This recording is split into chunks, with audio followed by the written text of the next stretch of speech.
remember George Washington, you know how he died? Well-meaning physicians bled him to death. And this was the most important patient in the country, maybe in the history of the country. And we bled him to death, trying to help him. So when you're actually inflating the money supply at 7%, but you're calling it 2% because you want to help the economy, you're literally bleeding the free market to death. But the sad fact is George Washington went along with it because he thought that they were going to do him good. And the majority of the society, most companies, most conventional thinkers, the working class, they go along with this because they think that someone has their best interest at mind. And the people that are bleeding them to death believe they believe that prescription because their mental models are just so defective. At MIT, and I also studied aerospace engineering, and so I clearly have a bias in favor of science. And if I look at the past 10,000 years, and I consider all of the philosophy and the politics and their impact on the human condition, I think it's a wash. For every politician that came up with a good idea, another politician came up with a bad idea. Yeah. Right.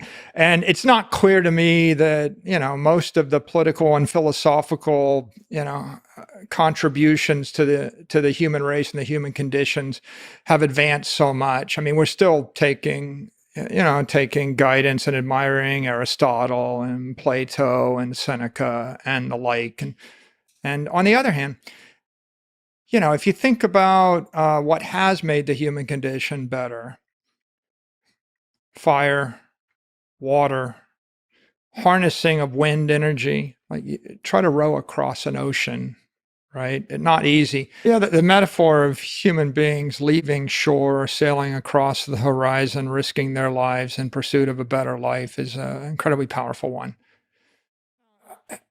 In 1900, I suppose the average life expectancy is 50.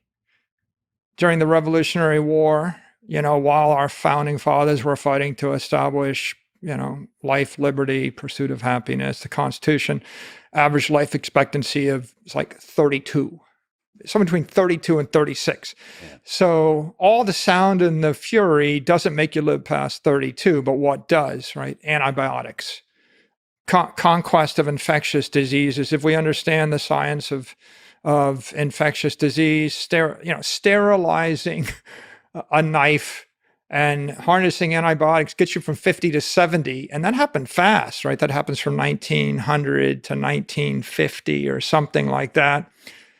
And I think if you look at the human condition, you ever get on one of those rowing machines where they actually keep track of your watts output when you're on the, it's like 200 is a lot. Mm-hmm. Okay. 200 is a lot. So a kilowatt hour is like all the energy that a trained athlete can deliver in a day. Mm-hmm. And probably not 1% of the people in the world could deliver a kilowatt hour in a day. And the commercial value of a kilowatt hour, the retail value is 11 cents today. Mm-hmm. And the wholesale value is 2 cents. And so you have to look at the contribution of politicians and philosophers and economists to the human condition. And it's like at best a wash one way or the other.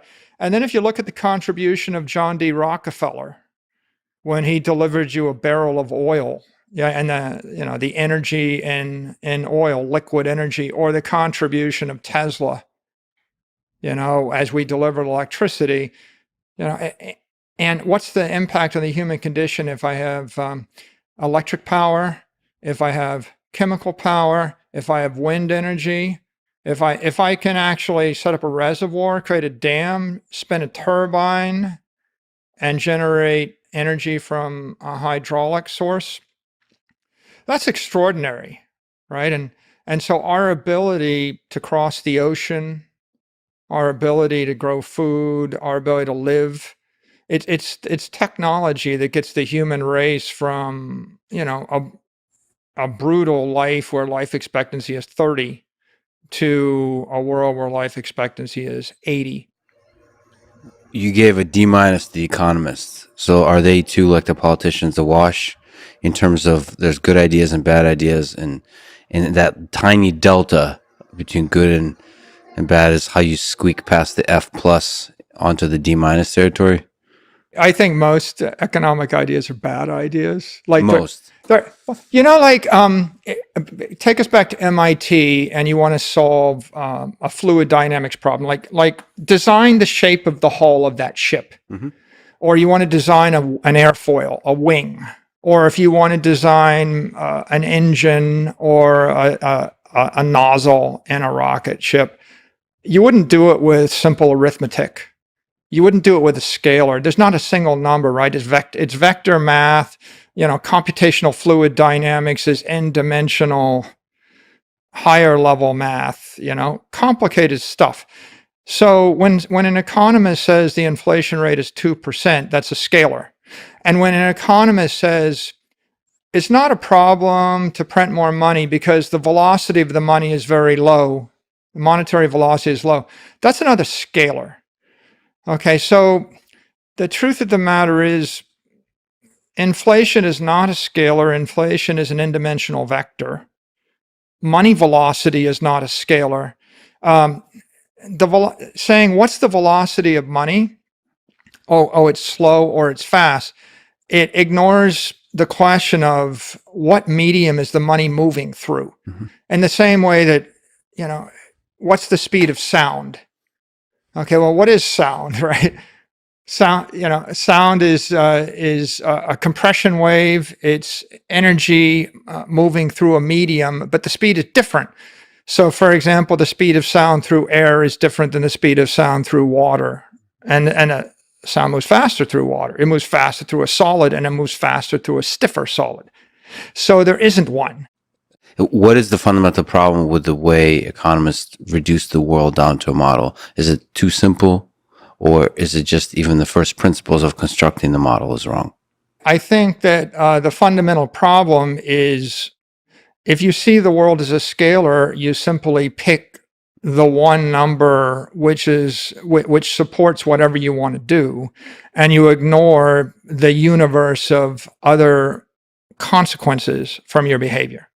In general, I don't know if you've heard of Eric Watson has been talking about this with gauge theory. So different kinds of approaches from the physics world, from the mathematical world, to extend past this scalar view of economics. So gauge theory is one way that comes from physics. Do you find that way of exploring economics interesting? So outside of cryptocurrency, outside of the actual technologies and so on, just analysis of how economics works. Do you find that interesting? Yeah, I think that if we're going to want to really make any scientific progress in economics, we have to apply much more computationally intensive and richer forms of mathematics. So simulation, perhaps, or? Yeah, when I was at MIT, I studied system dynamics. They taught it at the Sloan School. It was developed by Jay Forrester, who was an extraordinary computer scientist. And when we created models of economic behavior, they were all multidimensional, nonlinear models. So if you want to describe how anything works in the real world, you have to start with the concept of feedback. If I double the price of something, demand will fall, and attempts to create supply will increase, and there will be a delay before the capacity increases. There'll be an instant demand change, and there'll be rippling effects throughout every other segment of the economy, downstream and upstream of such a thing. So it's kind of common sense, but most classical economics, it's always, taught with linear models, fairly simplistic linear models. And oftentimes, I'm really shocked today that the entire mainstream dialogue of economics has been captured by scalar arithmetic. For example, if you read any article in the New York Times or the Wall Street Journal, right? They just refer to there's an inflation number, or the CPI, or the inflation rate is X. And if you look at all the historic studies of the impact of inflation, Generally, they're all based upon the idea that inflation equals CPI, and then they try to extrapolate from that, and you just get nowhere with it.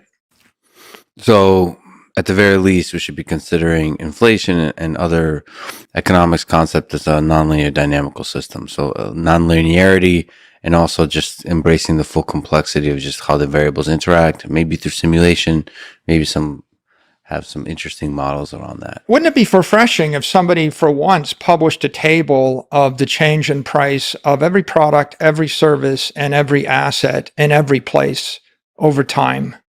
You said table. Some of that also is the task of visualization, how to extract from this complex set of numbers patterns that somehow indicate something fundamental about what's happening. So, like, summarization of data is still important. Perhaps summarization not down to a single scale of value, but looking at that whole sea of numbers, you have to find patterns.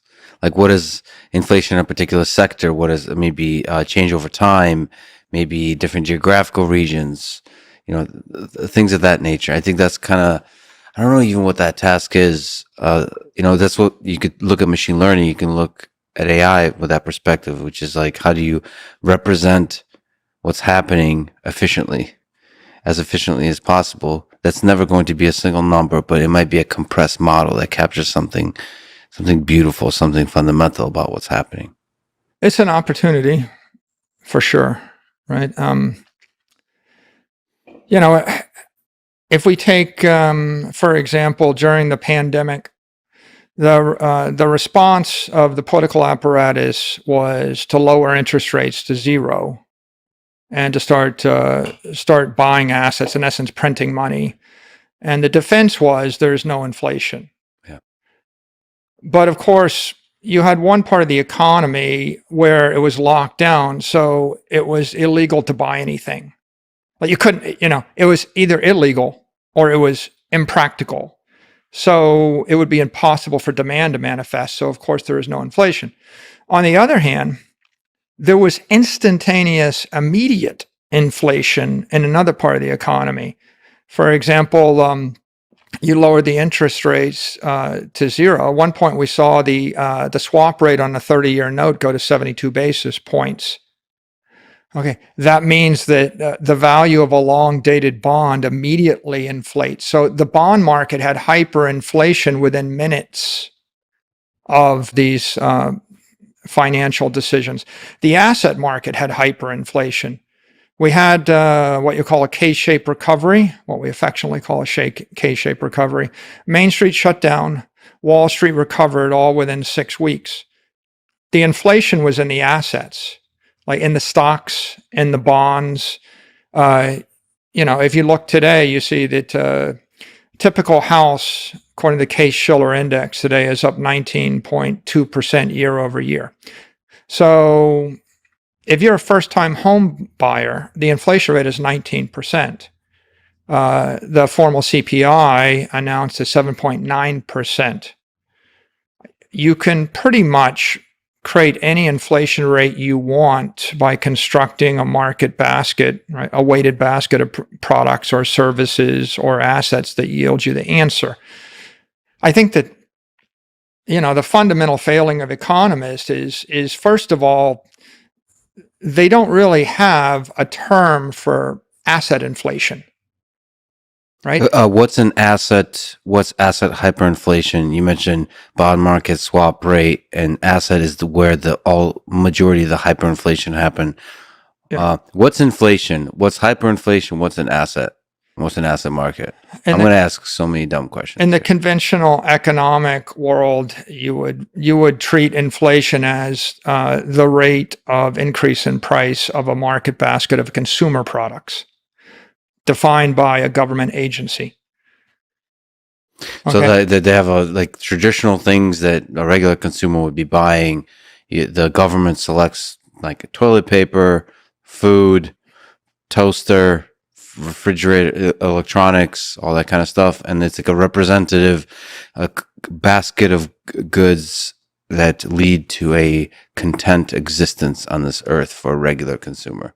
they define a synthetic metric, right? I mean, I'm going to say you should have 1,000 square foot apartment, and you should have a used car, and you should eat, 3 hamburgers a week.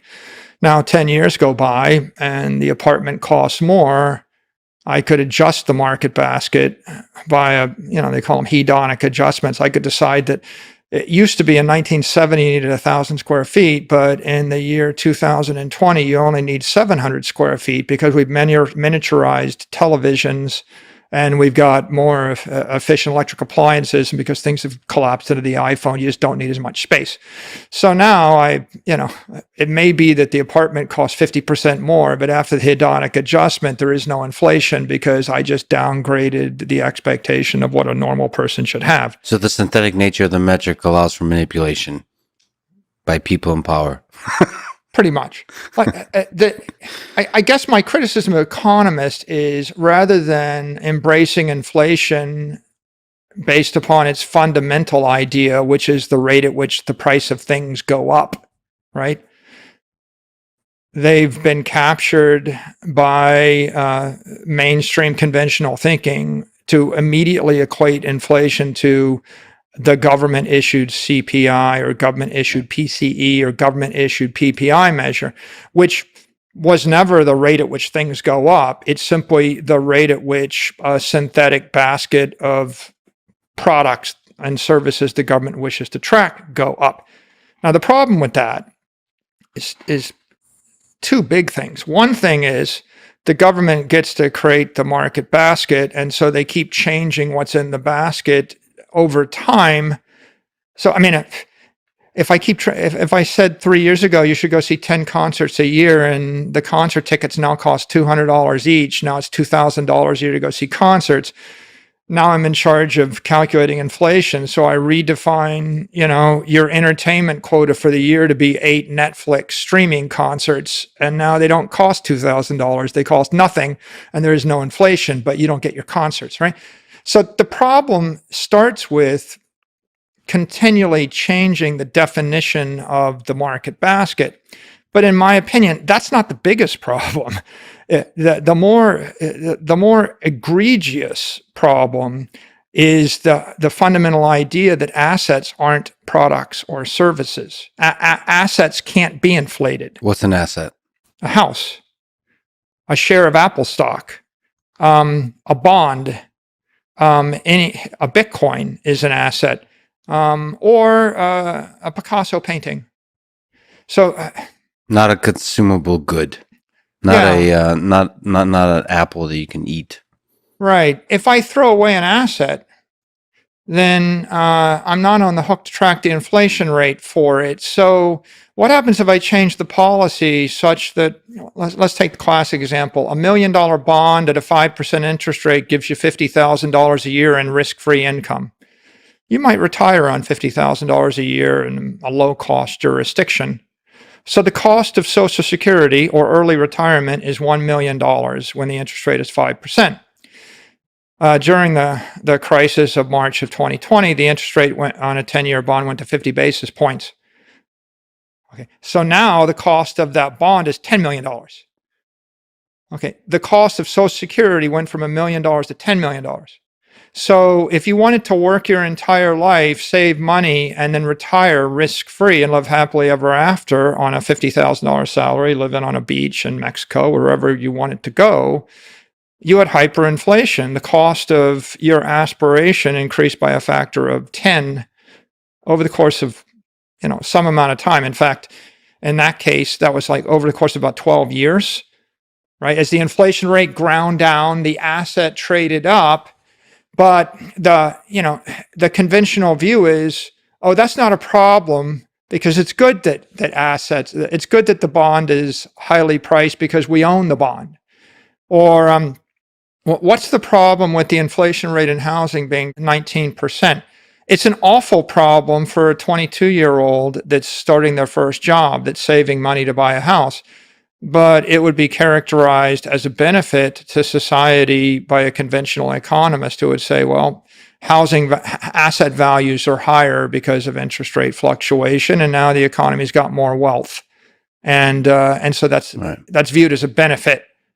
So what's being missed here, like the suffering of the average person, or the struggle, the suffering, the pain of the average person, like metrics that captured that within the economic system. Is it when you're talking about One way to say it is a conventional view of inflation as CPI understates the human misery that's inflicted upon the working class and on mainstream companies by the political class. And so it's a massive shift of wealth from the working class to the propertied class. It's a massive shift of power from the free market to the centrally governed or the controlled market. It's a massive shift of power from the people to the government. And maybe one more illustrative point here, Lex, is what do you think the inflation rate's been for the past 100 years? Are we talking about the scalar again? If you took a survey of everybody on the street and you asked them what do they think inflation was, what is it? You remember when Jerome Powell said our target's 2%, but we're not there. Mm-hmm. If you go around the corner, I have posted the deed to this house, sold in 1930. Okay, and the number on that deed is $100,000, 1930. And if you go on Zillow, mm-hmm. and you get the Z estimate, is it higher than that?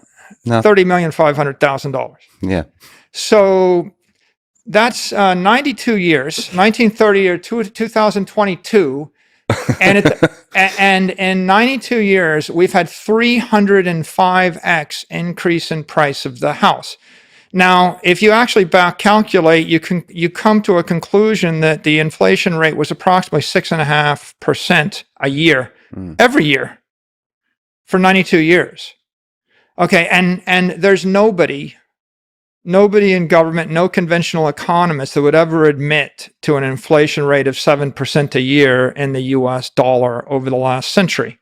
Now, if you dig deeper, I mean, one guy that's done a great job working on this is Saifedean Ammous, who wrote the book, The Bitcoin Standard, and he notes that on average, it looks like the inflation rate and the money supply is about 7% a year, all the way up to the year 2020. If you look at the S&P index, which is a market basket of scarce desirable stocks, it returned about 10%. If you talk to 10% a year for 100 years, the money supply is expanding at 7% 100 years. If you actually talk to economists or you look at the economy and you ask the question, how fast does the economy grow in its entirety year over year? Generally about 2 to 3%. Like the sum total impact of all this technology and human ingenuity might get you a 2.5–3% improvement a year. As measured by GDP. Is that are you okay with that? I'm not sure I'd go that far yet, but I would just say that if you had the human race doing stuff, yeah, and if you ask the question, how much more efficiently will we do the stuff next year than this year, or what's the value of all of our innovations and inventions and investments in the past 12 months, you'd be hard pressed to say we get 2% better. Typical investor thinks they're 10% better every year. So if you look at what's going on, really, when you're holding $1 million of stocks and you're getting a 10% gain a year, you really get a 7% expansion of the money supply. You're getting a 2 or 3% gain under best circumstances. And another way to say that is, if the money supply stopped expanding at 7% a year, the S&P yield might be 3% and not 10%. It probably should be. Now that gets you to start to ask a bunch of other fundamental questions, like if I borrow $1 billion and pay 3% interest and the money supply expands at 7 to 10% a year, and I ended up making a 10% return on a $1 billion investment paying 3% interest, is that fair? And who suffered so that I could do that? Because in an environment where you're just inflating the money supply and you're holding the assets constant, it stands to reason that the price of all the assets is going to appreciate somewhat proportional to the money supply. And the difference in asset appreciations is going to be a function of the scarce desirable quality of the assets, and to what extent can I make more of them, and to what extent are they truly limited in supply. Yeah, so we'll get to a lot of the words you said there, the scarcity, and so connected to how limited they are, and the value of those assets. But you also said, so the expansion of the money supply, which is, put another way, is printing money. And so is that always bad, the expansion of the money supply? Is this just to put some terms on the table so we understand them? You nonchalantly say it's always on average expanding every year. The money supply is expanding every year by 7%. That's a bad thing. That's a universally bad thing. It's awful. Well, I guess to be precise, it's the currency. Money. I would say money is monetary energy or economic energy. And the economic energy has to find its way into a medium. So if you want to move it rapidly as a medium of exchange, it has to find its way into currency. But the money can also flow into property, like a house or gold. If the money flows into property, it'll probably hold its value much better. If the money flows into currency, right? If you had put $100,000 in this house, you would have 305x return over 92 years. But if you had put the money, $100,000 in a safe deposit box and buried it in the basement, you would have lost 99.7% of your wealth over the same time period. So, the expansion of the currency creates a massive inefficiency in the society, what I'll call an adiabatic lapse. It's what we're doing is we're bleeding the civilization to death, right? What's the adiabatic? What's that word? That's adiabatic lapse. Adiabatic. Right. In aerospace engineering, you want to solve any problem, they start with the phrase, assume an adiabatic system. And what that means is a closed system. Okay. So I've got a container, and in that container, no air leaves and no air enters, no energy exits or enters. So it's a closed system. So you got the closed system lapse. Okay. What's a closed? Okay. I'm going to use there's a leak in the ship. I'm going to use a physical metaphor for you because you're the jiu-jitsu, right? Like you got 10 pints of blood in your body. Mm-hmm. And so before your next workout, I'm going to take 1 pint from you. Mm-hmm.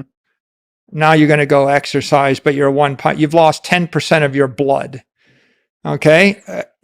You're not going to perform as well. It takes about 1 month for your body to replace the red blood platelets. So what if I tell you every month you got to show up and I'm going to bleed you? Yeah. Okay. So if I'm draining the energy, I'm draining the blood from your body, you can't perform. Adiabatic lapse is when you go up in altitude. Every 1,000 feet, you lose 3 degrees. Mm-hmm.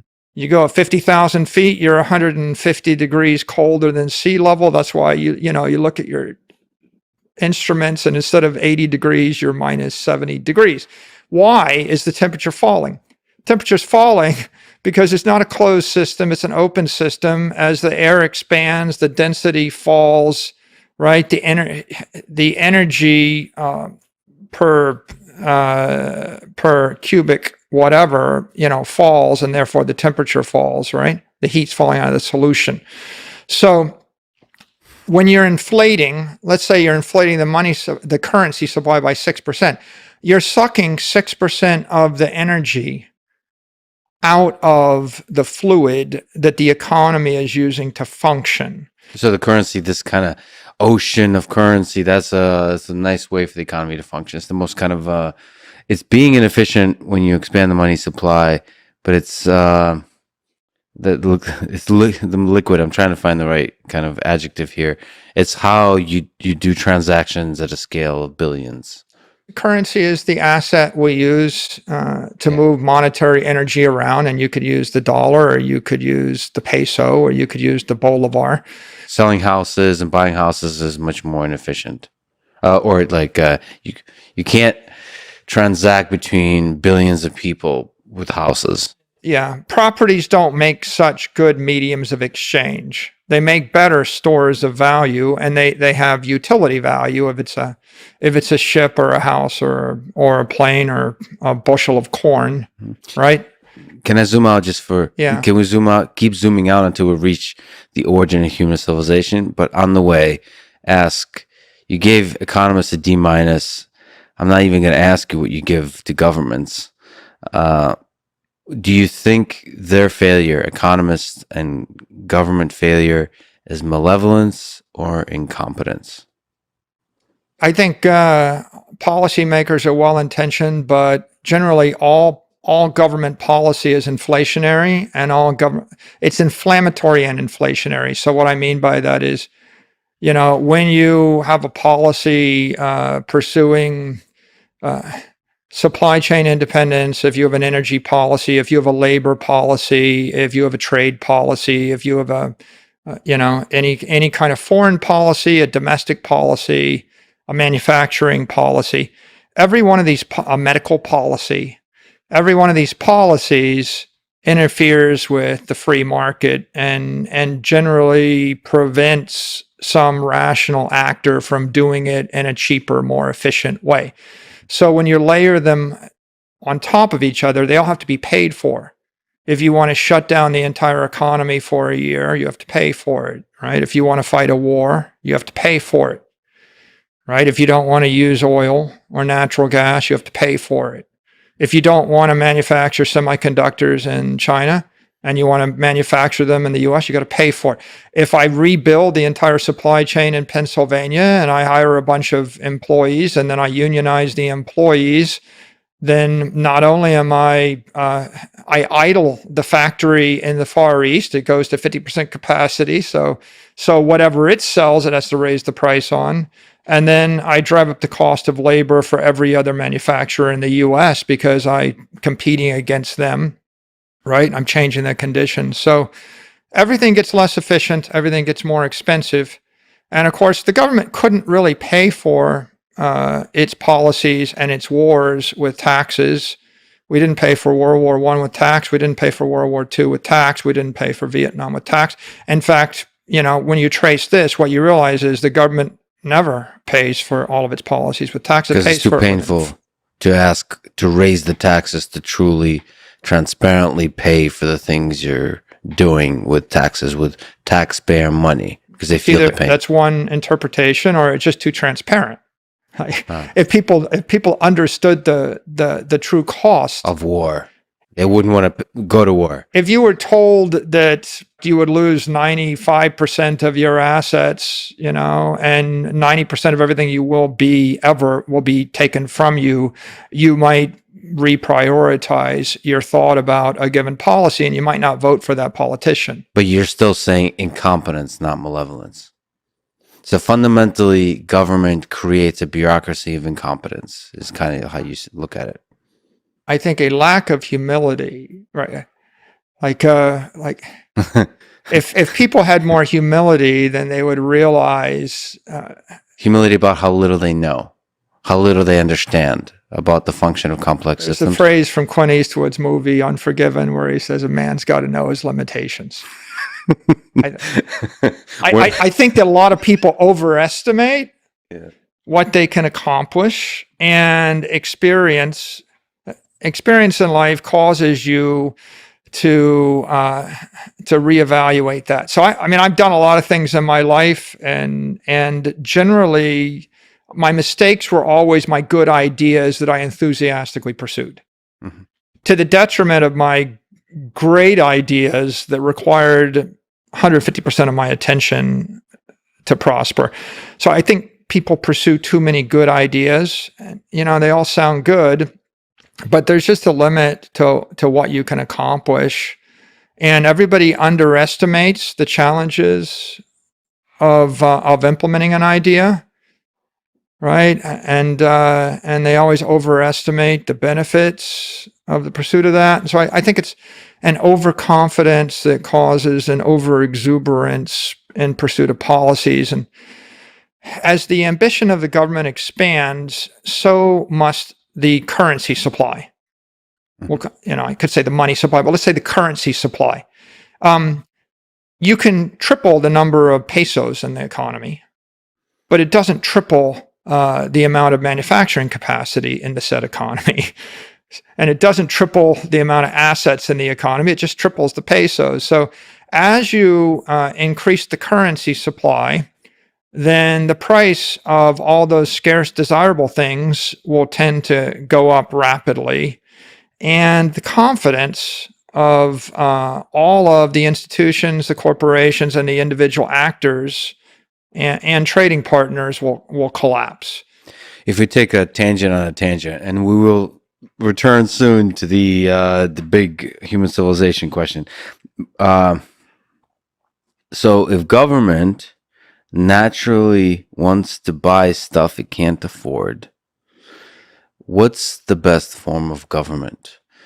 Anarchism, libertarianism. So there's not even armies. There's no borders. That's anarchism. The smallest possible. The smallest possible. The best government would be the least, and the debate will be over that. When you think about this stuff, do you think about, okay, government is the way it is. I, as a person that can generate great ideas, how do I operate in this world? Or do you also think about the big picture? If we start a new civilization somewhere on Mars, do you think about what's the ultimate form of government? What's at least a promising thing to try?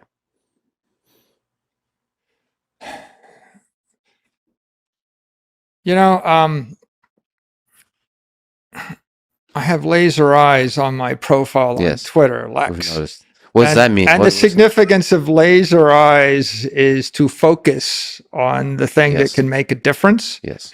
And if I look at the civilization, I would say half the problems in the civilization are due to the fact that our understanding of economics and money is defective. Half, 50%. I don't know, it's worth $500 trillion worth of problems. Like money represents all the economic energy in the civilization, and it kind of equates to all the products, all the services, and all the assets that we have and we're ever going to have. So that's half. The other half of the problems in the civilization are medical and military and political and philosophical and natural. Mm-hmm. And I think that there are a lot of different solutions to all those problems, and they are all honorable professions, and they all merit a lifetime of consideration for the specialist in all those areas. I think that what I could offer it's constructive is inflation is completely misunderstood. It's a much bigger problem than we understand it to be. We need to introduce engineering and science techniques into economics if we want to further the human condition. Mm-hmm. All government policy is inflationary, and another pernicious myth is inflation is always and everywhere a monetary phenomena. So, a famous quote by Milton Friedman, I believe, it's like, it's a monetary phenomena. That is, inflation comes from expanding the currency supply. It's a nice phrase, and it's oftentimes quoted by people that are anti-inflation. But again, it just signifies a lack of appreciation of what the issue is. Inflation is, if I had a currency which was completely non-inflationary, if I never printed another dollar, and if I eliminated fractional reserve banking from the face of the earth, we'd still have inflation. And we'd have inflation as long as we have government that is capable of pursuing any kind of policies that are in themselves inflationary, and generally they all are.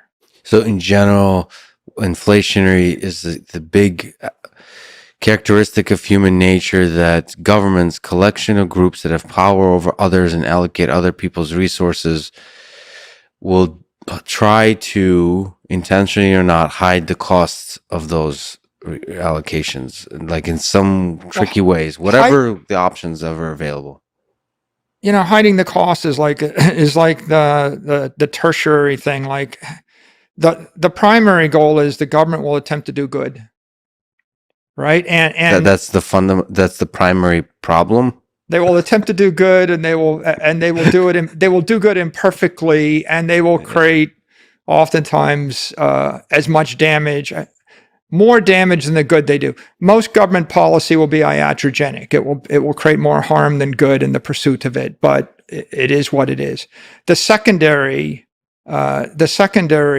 issue is they will unintentionally pay for it by expanding the currency supply without realizing that they're actually paying for it in a suboptimal fashion. They'll collapse their own currencies while they attempt to do good.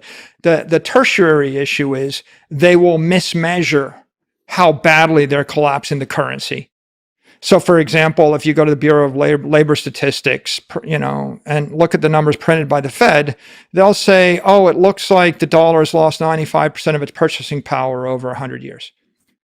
Okay, they sort of fess up that there's a problem, but they make it 95% loss over 100 years.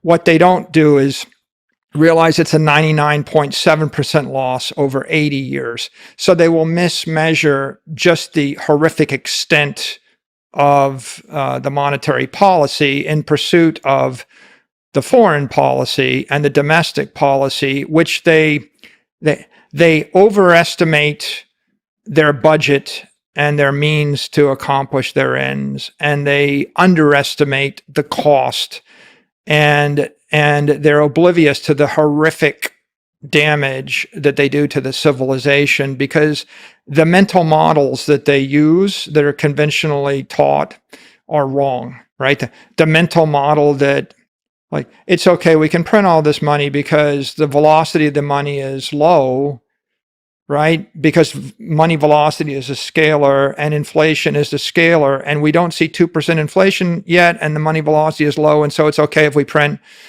trillions of dollars. Well, the money velocity was immediate, right? The velocity of money through the crypto economy is 10,000 times faster than the velocity of money through the consumer economy, right? It's, I think Nick pointed out when you spoke to him, he said it takes 2 months for a credit card transaction to settle, right? So you want to spend $1 million in the consumer economy, you can move it 6 times a year.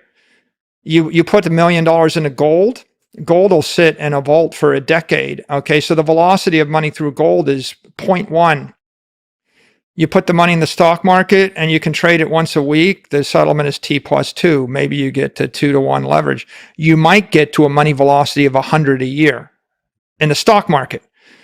You put your money into the crypto economy, and these people are settling every 4 hours. And if you're offshore, they're trading with 20x leverage. So if you settle every day and you trade with 20x leverage, you just went to 7,000. Okay? Yeah. So the velocity of the money varies.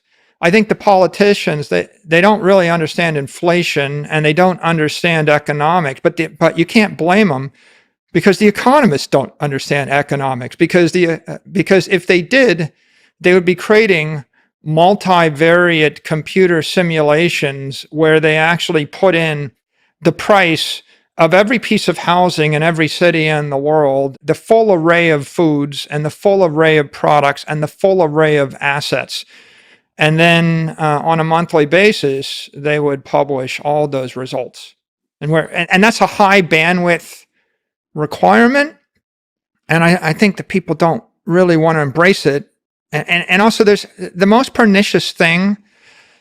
Like, there's that phrase, you can't tell people what to think, but you can tell them what to think about.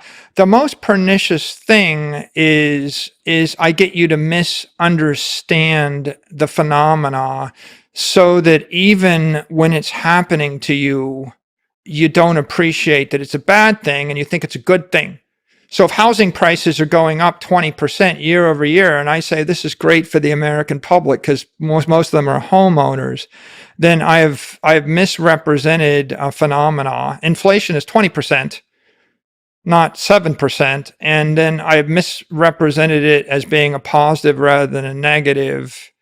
And people will stare at it, and you could even show them their house on fire, and they would perceive it as being great because it's warming them up and they're going to save on their heat costs. It does seem that the cruder the model, whether it's economics, whether it's psychology, the easier it is to weave whatever the heck narrative you want, and not in a malicious way, but just like it's some kind of like emergent phenomena, this narrative thing that we tell ourselves. So you can tell any kind of story about inflation. Inflation is good, inflation is bad. Like the cruder the model, the easier it is to tell a narrative about it. And that's what so like if you take an engineering approach, I feel like it becomes more and more difficult to run away from sort of a true deep understanding of the dynamics of the system. I mean, honestly, if you went to 100 people on the street and you asked them to define inflation, how many would say it's a vector tracking the change in price of every product, service, asset in the world over time? No, not many. not Now, many. if you went to them and you said, do you think 2% inflation a year is good or bad? The majority would probably say, well, here it's good. Yeah. The majority of economists would say 2% inflation a year is good. And of course, look at the ship next to us. What if I told you that the ship leaked 2%, right, of its volume every something, right? The ship is rotting 2% a year. That means the useful life of the ship is 50 years. Now, ironically, that's true. Like a wooden ship had a 50-year to 100-year life. 100 would be long, 50 years, not unlikely. So when we built ships out of wood, they had a useful life of about 50 years, and then they sunk, they rotted. There's nothing good about it, right? You build a ship out of steel, and it's zero as opposed to 2% degradation. And how much better is 0% versus 2%? Well, 2% means you have a useful life of, it's half-life of 35 years. 2% is a half-life of 35 years. That's basically the half-life of money and gold. If I store your life force in gold, under perfect circumstances, you have a useful life of 35 years. 0% is a useful life of forever. So 0% is immortal. 2% is 35 years average life expectancy. So the idea that you would think the life expectancy of the currency and the civilization should be 35 years instead of forever is kind of a silly notion. But the tragic notion is it was 7 into 70 or 10 years. The money has had a half-life of 10 years, except for the fact that in weak societies in Argentina or the like, the half-life of the money is 3 to 4 years. In Venezuela, 1 year. So the United States dollar and the United States economic system was the most successful economic system in the last 100 years in the world.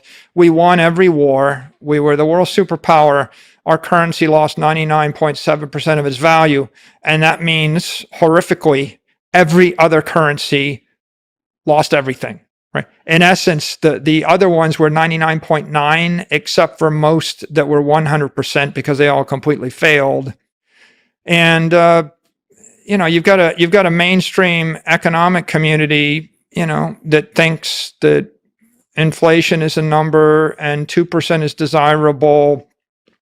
It's kind of like, remember George Washington? You know how he died? No. Well-meaning physicians bled him to death. Okay. The last thing in the world you would want to do to a sick person is bleed them, right? In the modern world, I think we understand that oxygen is carried by the blood cells and if, there's that phrase, right? A triage phrase. What's the first thing you do in an injury? Stop the bleeding. Single first thing, right? You show up after any action. I look at you, stop the bleeding, because you're going to be dead in a matter of minutes if you bleed out. So, it strikes me as being ironic that orthodox conventional wisdom was bleed the patient to death. And this was the most important patient in the country, maybe in the history of the country. And we bled him to death, trying to help him. So when you're actually inflating the money supply at 7%, but you're calling it 2% because you want to help the economy, you're literally bleeding the free market to death. But the sad fact is George Washington went along with it because he thought that they were going to do him good.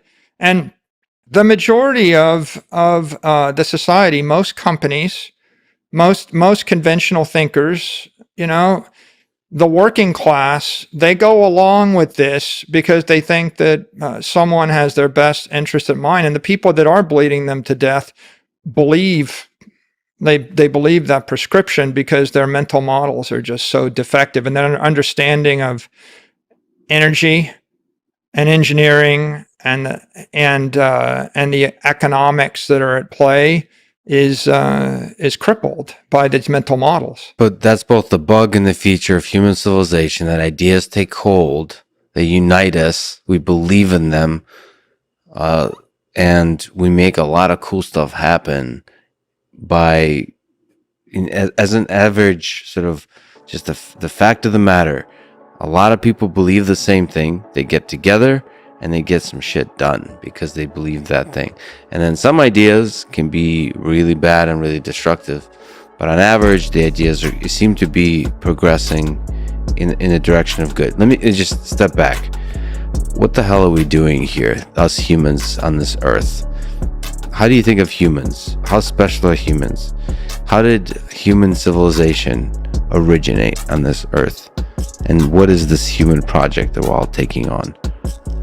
You mentioned fire and water, and apparently bleeding you to death is not a good idea. I always thought you can get the demons out in that way, but that was a recent invention. So what's this thing we're doing here? I think what distinguishes human beings from all the other creatures on the earth is our ability to engineer. We're engineers, right? To solve problems or just build incredible, cool things? Engineering, harnessing energy and technique to make the world a better place than you found it. Right? From the point that we actually started to play with fire, right? That was a big leap forward. Harnessing the power of kinetic energy and missiles, another step forward. Every city built on water. Why water? Well, water's bringing energy, right? If you actually put a turbine, on a river, or you capture a change in elevation of water, you've literally harnessed gravitational energy. But water is also bringing you food. It's also giving you, a cheap form of getting rid of your waste. It's also giving you free transportation. You want to move 1-ton blocks around, you want to move them in water. So the human story is really the story of engineering a better world. And the rise in the human condition is determined by those groups of people, those civilizations that were best at harnessing energy. Right? If you look, the Greek civilization, they built it around ports and seaports and water, and created a trading network. The Romans were really good at harnessing all sorts of engineering. The aqueducts are a great example. If you go to any big city, you travel through cities in the Med, you find that, the carrying capacity of the city or the island is 5,000 people without running water. And then if you can find a way to bring water to it, it increases by a factor of 10. And so human flourishing is really only possible through that channeling of energy, right? That eventually takes the form of air power, right? That ship, look at the intricacy of those sails. Right? It's just, the model is intricate. Now think about all of the experimentation that took place to figure out how many sails to put on that ship, and how to rig them, and how to repair them, and how to operate them. There's thousands of lives spent thinking through all the tiny little details, all to increase the efficiency of this, the effectiveness, the efficiency of this ship as it sails through water. And we should also note there's a bunch of cannons on the side. So obviously, another form of engineering, right? Energy harnessing with explosives. to achieve what end, that's another discussion. Exactly. Suppose we're trying to get off the planet, right? I mean, Well, there's a selection mechanism going on. So natural selection, this however evolution works, it seems that one of the interesting inventions on Earth was the predator-prey dynamic. That you want to be the bigger fish. That violence seems to serve a useful purpose if you look at Earth as a whole. We, as humans, now like to think of violence as really a bad thing. It seems to be one of the amazing things about humans is we're ultimately tend towards cooperation. We like peace. If you just look at history, we want things to be nice and calm, and but just wars break out every once in a while and lead to immense suffering and destruction and so on.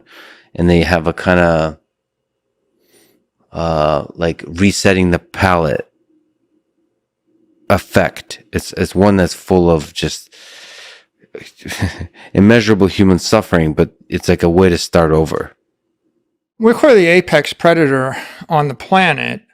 And I Googled something the other day, what's the most common form of mammal life on the Earth? By number of organisms? Count. By count. And the answer that came back was human beings. I was shocked. I couldn't believe it, right? It says like, apparently if we're just looking at mammals, the answer was human beings are the most common, which was very interesting to me. I almost didn't believe it, but I was trying to, 8 billion or so human beings. It's a lot. There's no other mammal that's got more than 8 billion. If you walk through downtown Edinburgh and Scotland and you look up on this hill and this castle up on the hill, and you talk to people and the story is, oh yeah, well that was a British castle before it was a Scottish castle, before it was a Pict castle, before it was a Roman castle, before it was, some other Celtic castle, before, then they found 13 prehistoric castles buried one under the other. And you get to conclusion that 100,000 years ago, somebody showed up and grabbed the high point, the apex of the city, and they built a stronghold there, and they flourished, and their family flourished, and their tribe flourished until someone came along and knocked them off the hill. And it's been a non-stop, never-ending fight by the aggressive, most powerful entity, family, organization, municipality, tribe, whatever. All for the hill. For that one hill, going back since time immemorial. And, you scratch your head and you think, it seems like it's like just this never-ending But doesn't that lead, wheel. if you just, all kinds of metrics, that seems to improve the quality of our cannons and ships as a result.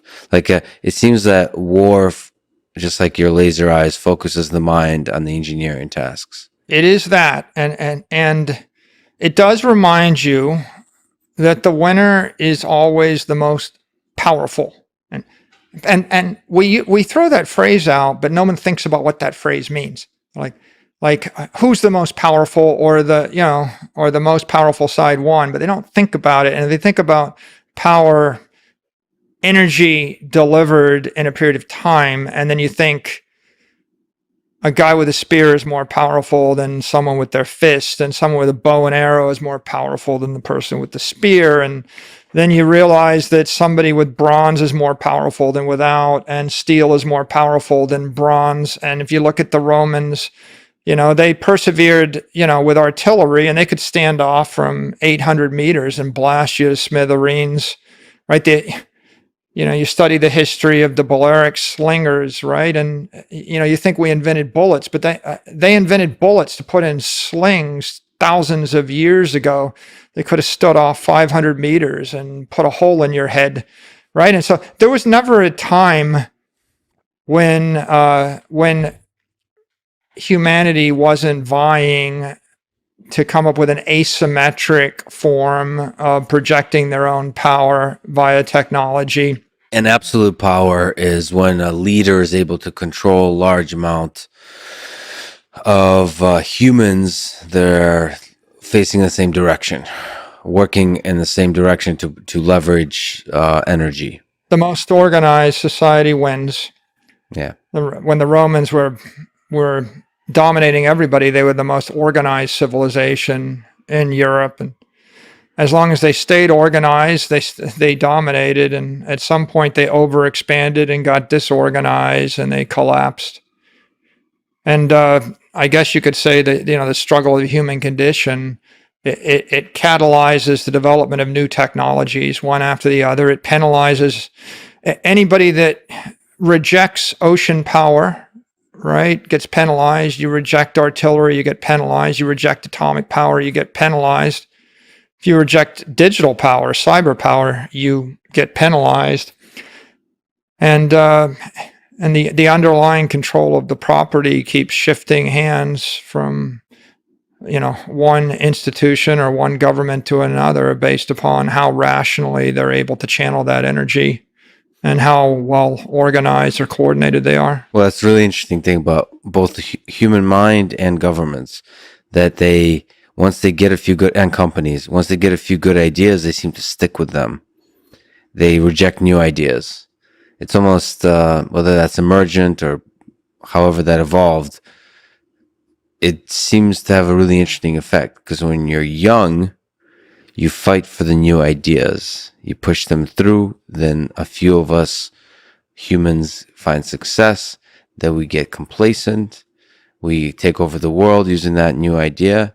And then the new young person with the better new idea challenges you. And you, as opposed to pivoting, you stick with the old and lose because of it. And that's how empires collapse. And it's just both at the individual level that happens when two academics fighting about ideas or something like that, and at the human civilization level, governments, they hold on to the ideas of old.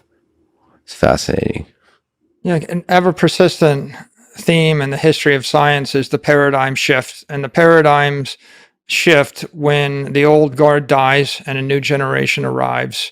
Or the paradigm shifts when there's a war and everyone that disagrees with the idea of aviation finds bombs dropping on their head, or everyone that disagrees with whatever your technology is has a rude awakening. And if they totally disagree, their society collapses and they're replaced by that new thing. A lot of the engineering you talked about had to do with ships and cannons and leveraging water. What about this whole digital thing that's been happening over the past century? Is that still engineering in your mind? You're starting to operate in these bits of information.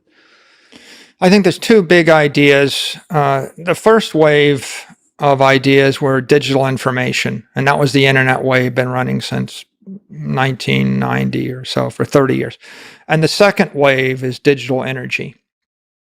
So if I look at digital information, this idea that we want to digitally transform a book, I'm going to dematerialize every book in this room into bits, and then I'm going to deliver a copy of the entire library to 1 billion people, and I'm going to do it for pretty much de minimis electricity. If I can dematerialize music, books, education, entertainment, maps, right? That is an incredibly like exothermic transaction. It's a crystallization when we collapse into a lower energy state as a civilization, and we give off massive amounts of energy. Like if you look at what Carnegie did, the richest man in the world created libraries everywhere at the time, and he gave away his entire fortune. And now we can give a better library to every 6-year-old for nothing. And so what's the value of giving 1 million books to 8 billion people? Mm-hmm. Right? That's the explosion in prosperity that comes from digital transformation. And when we do it with maps, I transform the map, I put it into a car, you get in the car and the car drives you where you want to go with the map, right? And how much better is that than a Rand McNally Atlas right here? It's like a million times better. Yeah. So the first wave of digital transformation was the dematerialization of all of these informational things which are non-conservative. That is, I could take Beethoven's Fifth Symphony, played for by the best orchestra in Germany, and I could give it to 1 billion people and they could play it 1,000 times each at less than the cost of the one performance, right? So I deliver culture and education and erudition and intelligence and insight to the entire civilization over digital rails. And the consequences of the human race are first order, generally good, right? The world is a better place. It drives growth.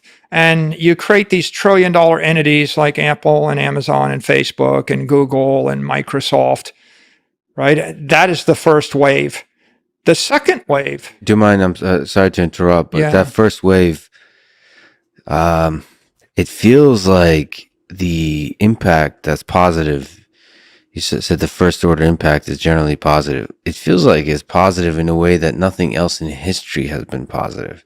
And then we may not actually truly be able to understand the orders of magnitude of increase in productivity and just progress of human civilization until we look back centuries from now. It just feels, or maybe I'm just looking at the impact of Wikipedia, right? The giving access to basic wisdom or basic knowledge, and then perhaps wisdom to billions of people. If you can just linger on that for a second, what's your sense of the impact of that? I would say if you're a technologist, philosopher,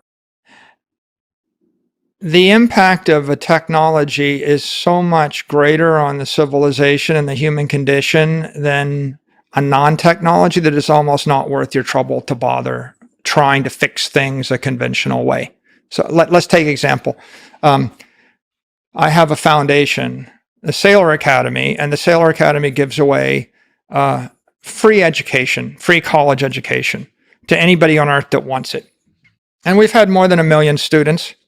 And if you go and you take the physics class, the lectures were by the same physics lecturer that taught me physics at MIT.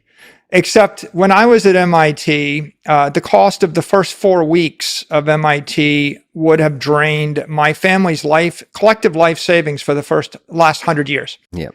Like 100 years worth of my father, my grandfather, my great-grandfather, they saved every penny they had after 100 years. They could have paid for 1 week or 2 weeks of MIT. Yeah. That's how fiendishly expensive and inefficient it was. So yes. I went on scholarship. I was lucky to have a scholarship.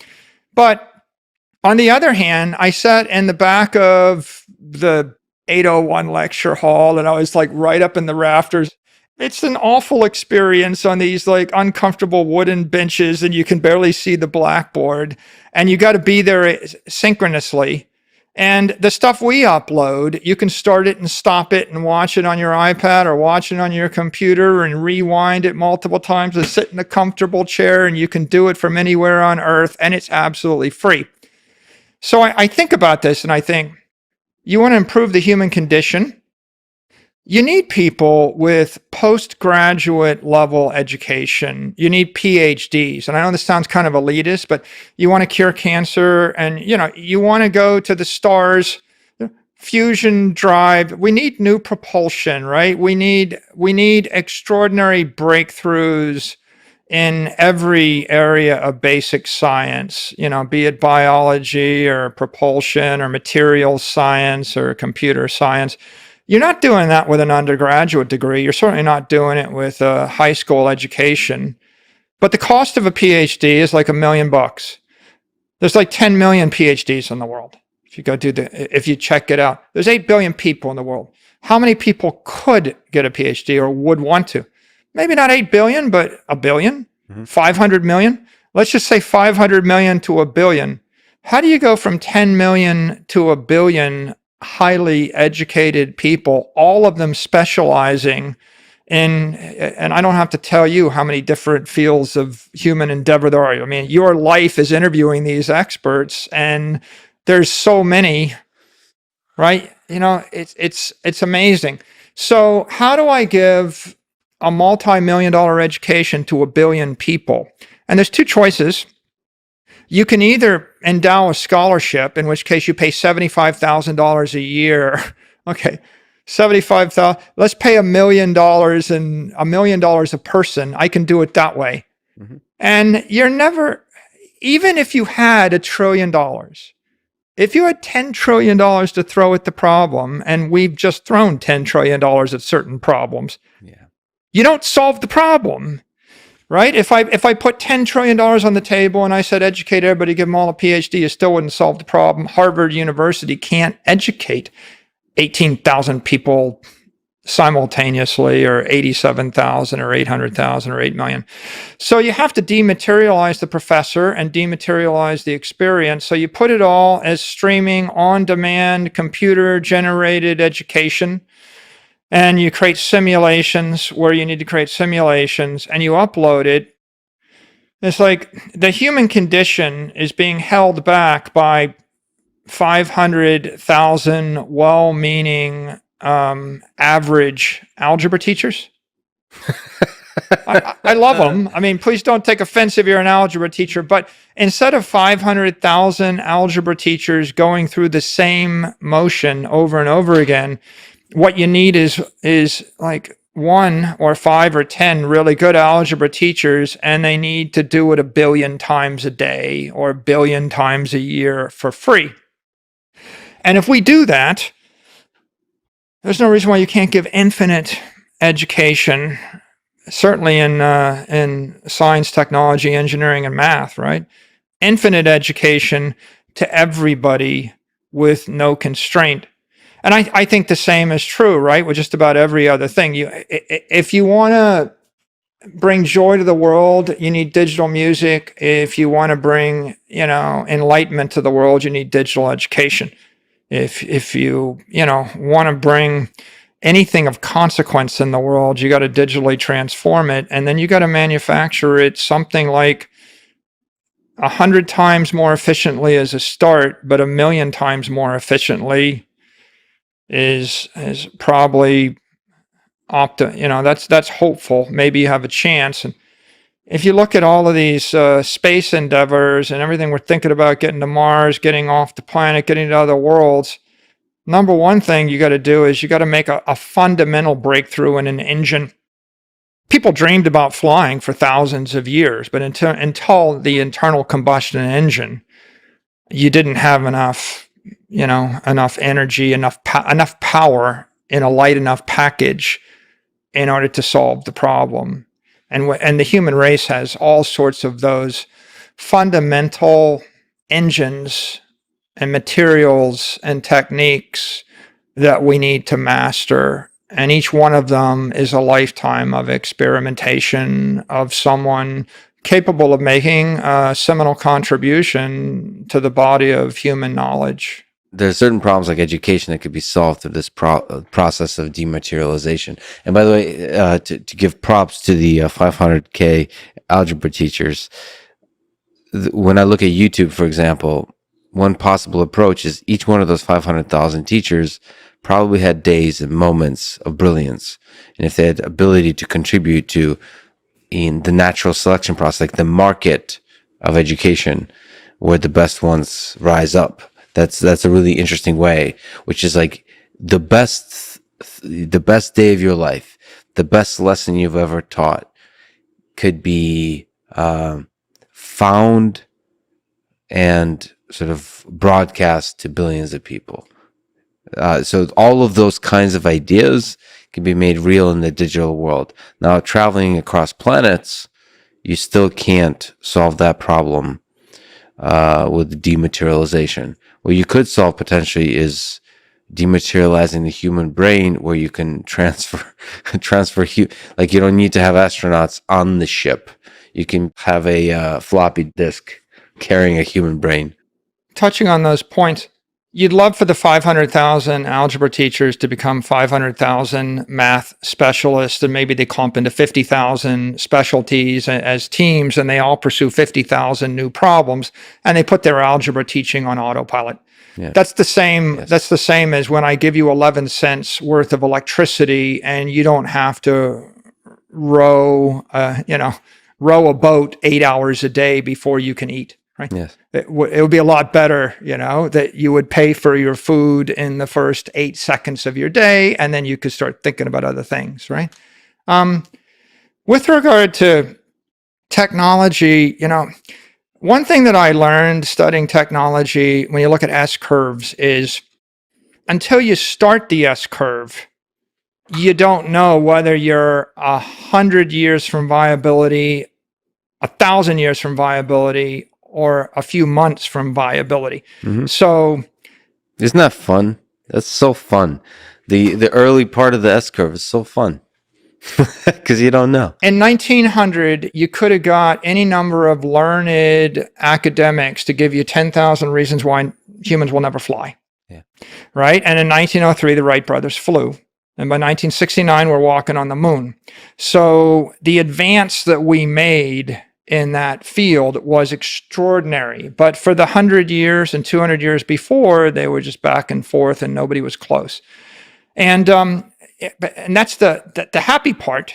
The happy part is we went from flying 20 miles an hour or whatever to flying 25,000 miles an hour in 66 years. The unhappy part is I studied aeronautical engineering at MIT in the 80s. And in the 80s, we had Gulfstream aircraft, we had Boeing 737s, we had the space shuttle.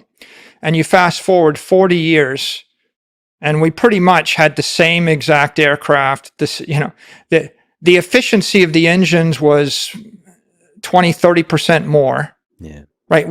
We slammed into a brick wall around 69 to 75.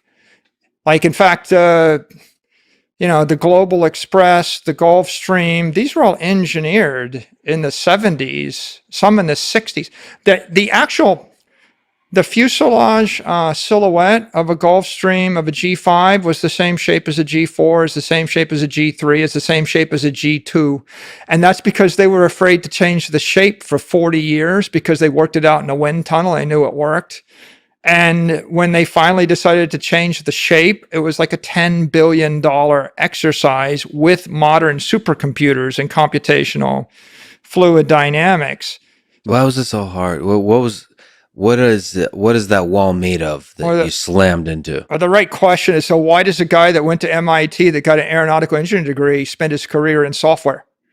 Why is it that I never a day in my life, with the exception of some Air Force Reserve work, I never got paid to be an aeronautical engineer, and I worked in software engineering my entire career. Well, maybe software engineering is the new aeronautical engineering in some way. Maybe you hit fundamental walls until you have to return to it centuries later. Or no? The National Gallery of Art was endowed by a very rich man, Andrew Mellon, and you know how he made his money? Aluminum. Okay? And so, you know what kind of airplanes you can create without aluminum? Nothing, right? So it's a material. So it's a materials problem. Okay, so 1900, we made massive advances in metallurgy, right? I mean, that was U.S. Steel. That was iron to steel, aluminum. Massive fortunes were created because this was a massive technical advance. And then we also had the internal combustion engine, and the story of Ford and General Motors and Daimler Chrysler and the like is informed by that. So you have no jet engines, no rocket motors, no internal combustion engines. You have no aviation. But even if you had those engines, if you were trying to build those things with steel, no chance. You had to have aluminum. So there's like two pretty basic technologies. And once you have those two technologies, stuff happens very fast. So tell me the last big advance in like jet engines. There hasn't been one. Like the last big advance in rocket engines hasn't been one. The big advances in spaceship design, from what I can see, are in the control systems, the gyros, and the ability to land right in a stable fashion. That's pretty amazing. Landing a rocket. Also, in the at least according to Elon and so on, the manufacture of the more efficient and less expensive manufacture of rockets. So like it's a production, whatever that you call that discipline of at scale manufacture, at scale production, so factory work. But it's not 10x. I mean, maybe it's 10x over a period of a few decades. When we figure out how to operate a spaceship, on the water in your water bottle for a year. Yeah. Right. Now, then you've got a breakthrough. So the bottom line is propulsion technology, propellants, and the materials technology, they were critical to getting on that aviation S-curve. And then we slammed into a wall in the 70s. And the Boeing 747, the Global Express, the Gulfstream, these things were, the space shuttle, they were all pretty much reflective of that. And then we stopped. And at that point, you have to switch to a new S-curve. So the next equivalent to the internal combustion engine was the CPU, and the next aluminum equivalent was silicon. So when we actually started developing CPUs, the transistor gave way to CPUs. And if you look at the power, right, the bandwidth that we had on computers and Moore's law, right? What if the efficiency of jet engines had doubled every 3 years? Right, in the last 40 years, where would we be right now, right? So I think that if you're a business person, if you're looking for a commercially viable application of your mind, then you have to find that S curve, and ideally, you have to find it in the first 5, 6, 10 years. But people always miss this. Let's take Google Glass. Right? Google Glass was an idea 2013. The year is 2022, and people were quite sure this was going to be a big thing. But it could have been at the beginning of the S curve. But fundamentally, we didn't really have an effective mechanism. I mean, people getting vertigo and But you didn't know that at the beginning of the S curve, right? I mean, maybe some people had a deep intuition about the fundamentals of augmented reality. But you don't know that. You don't have those, you're looking through the fog. You don't know. So the point is, we're year zero in 2013, and we're still year zero in 2022 on that augmented reality. And when somebody puts out a set of glasses that you can wear comfortably without getting vertigo, right? Without any disorientation, that manage to have the stability and the bandwidth necessary to sync with the real world, you'll be in year one. And from that point, you'll have a 70-year or some interesting future until you slam into a limit to growth. Yeah. And then it'll slow down. And this is the story of a lot of things, right? I mean, John D. Rockefeller got in the oil business in the 1860s. And the oil business, as we understood it, became fairly mature, by the 1920s to 30s. And then it actually stayed that way until we got to fracking, which was like 70 years later, and then it burst forward. So the interesting story about Moore's law, though, is that you get this like constant burst of S curves on top of S curves on top of S curve. It's like the moment you start slowing down, or almost ahead of you slowing down, you come up with another innovation. So like Moore's law doesn't seem to happen in every technological advancement. It seems like you only get a couple of S curves and then you're done for a bit. So I wonder what the pressures there are that resulted in such success over several decades and still going.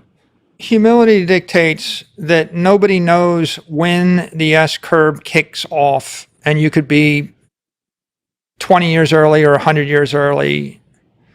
Leonardo da Vinci, Michelangelo, they were designing flying machines hundreds and hundreds of years ago. So humility says you're not quite sure when you really hit that commercial viability.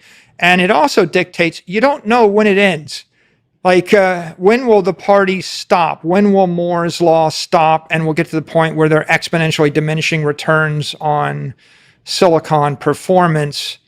And when you, just like we got exponentially diminishing returns on jet engines, and it just takes an exponential increase in effort to make it 10% better. But while you're in the middle of it, then you can do things. So the reason that the digital revolution is so important is because the underlying platforms, the bandwidth of and the performance of the components, and I say the components are the radio protocols, mobile protocols, the batteries, the CPUs, and the displays, right? Those four components are pretty critical. They're all critical in the creation of an iPhone. I wrote about it in the book, The Mobile Wave, and they catalyzed this entire mobile revolution. Because they have advanced and continue to advance, they created a very fertile environment for all these digital transformations. And the digital transformations themselves, right, they call for creativity in their own, right? Like I think the interesting thing about, let's take digital maps, right? When you conceptualize something as a dematerialized map, right, it becomes a map because I can put it on a display like an iPad, or I can put it in a car like a Tesla. But if you really want to figure it out, you can't think like an engineer. You need to think like a fantasy writer. Like, this is where it's useful if you studied, if you played Dungeons and Dragons, and you read Lord of the Rings, and you studied all the fantasy literature, because when I dematerialize the map, first, I put 10 million pages of satellite imagery into the map, right? That's a simple physical transform. But then I start to put telemetry into the map, and I keep track of the traffic rates on the roads, and I tell you whether you'll be in a traffic jam if you drive that way, and I tell you which way to drive. And then I start to get feedback on where you're going, and I tell you the restaurant's closed and people don't like it anyway. And then I put an AI on top of it, and I have it drive your car for you. And eventually, the implication of digital transformation of maps is I get in a self-driving car and I say, take me someplace cool where I can eat. Yeah. Right? And how did you get to that last step, right? It wasn't simple engineering. There's a bit of fantasy in there, a bit of magic. Design, art, whatever the heck you call it. It's whatever, fantasy injects magic into the engineering process. Like, imagination precedes great revolutions in engineering. It's like imagining a world of what you can do with the display. How will the interaction be? That's where Google Glass actually came in. Augmented reality, virtual reality. People are playing in the space of sci-fi. Imagination. They called a moonshot. They tried. It didn't work, but to their credit, they stopped trying, right? It's like and then there's new people. They keep dreaming. There's dreamers all around us. I love those dreamers, and most of them fail and suffer because of it. But some of them win Nobel Prizes or become billionaires. But what I would say is, if half the civilization dropped what they were doing tomorrow and eagerly started working on launching a rocket to Alpha Centauri, it might not be the best use of our resources, because it's kind of like if half of Athens in the year 500 BC eagerly started working on flying machines. If you went back and you said, what advice would you give them? Don't. You would say, it's not going to work till you get to aluminum, and you're not going to get to aluminum till you work out the steel and certain other things, and you're not going to get to that until you work out the calculus of variations and some metallurgy. And there's a dude, Newton, that won't come along for quite a while, and he's going to give you the calculus to do it. And until then, it's hopeless. So you might be better off to work on the aqueduct, or to focus upon sales or something. So if I look at this today, I say, there's massive, profound civilization advances to be made through digital transformation of information, and you can see them. This is the story of today. This is not the story of today, right? It's 10 years old, what we've been seeing. We're living through different manifestations of that story today too, though. Yeah. Like social media, that the effects of that is very interesting because ideas spread. Even you talk about velocity of money, the velocity of ideas keeps increasing. Yeah. So like Wikipedia is a passive store. It's a store of knowledge. Twitter is like a it's like a water hose or something. It's like spraying you with knowledge whether you want it or not. It's like social media is just like this explosion of ideas, and then we pick them up, and then we try to understand ourselves because the drama of it also plays with our human psyche. So sometimes there's more ability for misinformation, for propaganda to take hold. So we get to learn about ourselves. We get to learn about the technology that can decelerate the propaganda, for example, all that kind of stuff. But like the reality is I feel like we're living through a singularity in the digital information space. And we don't have a great understanding of exactly how it's transforming our lives. This is where money is useful as a metaphor for significance, because if money is the economic energy of the civilization, then something that's extraordinarily lucrative, that's going to generate a monetary or a wealth increase, is a way to increase the net energy in the civilization. And ultimately, if we had 10 times as much of everything, we'd have a lot more free resources to pursue all of our advanced scientific and mathematical and theoretical endeavors. So let's take Twitter. Right? Twitter's something that could be 10 times more valuable than it is. Right? Twitter could be made 10 times better. Mm-hmm. Oh, by the way, I should say that people should follow you on Twitter. Your Twitter account is awesome. Thank you. It could be made 10 times better, yeah. Yeah, Twitter can be made 10 times better.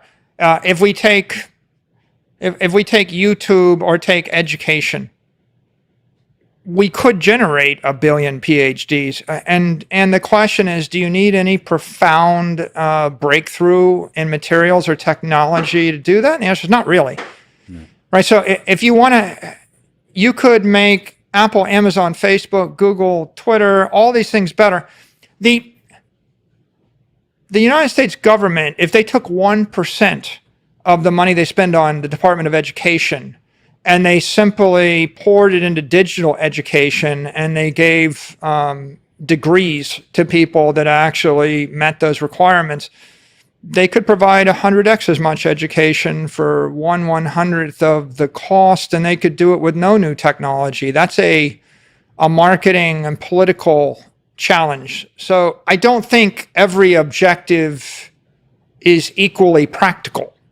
And I think the benefit of being an engineer or thinking about practical achievements is when the government pursues an impractical objective, or when anybody, an entrepreneur, not so bad with an entrepreneur because they don't have that much money to waste.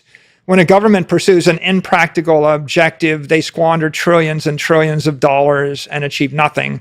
Whereas if they pursue a practical objective, or if they simply get out of the way and do nothing, and they allow the free market to pursue the practical objectives, then I think you can have profound impact on the human civilization.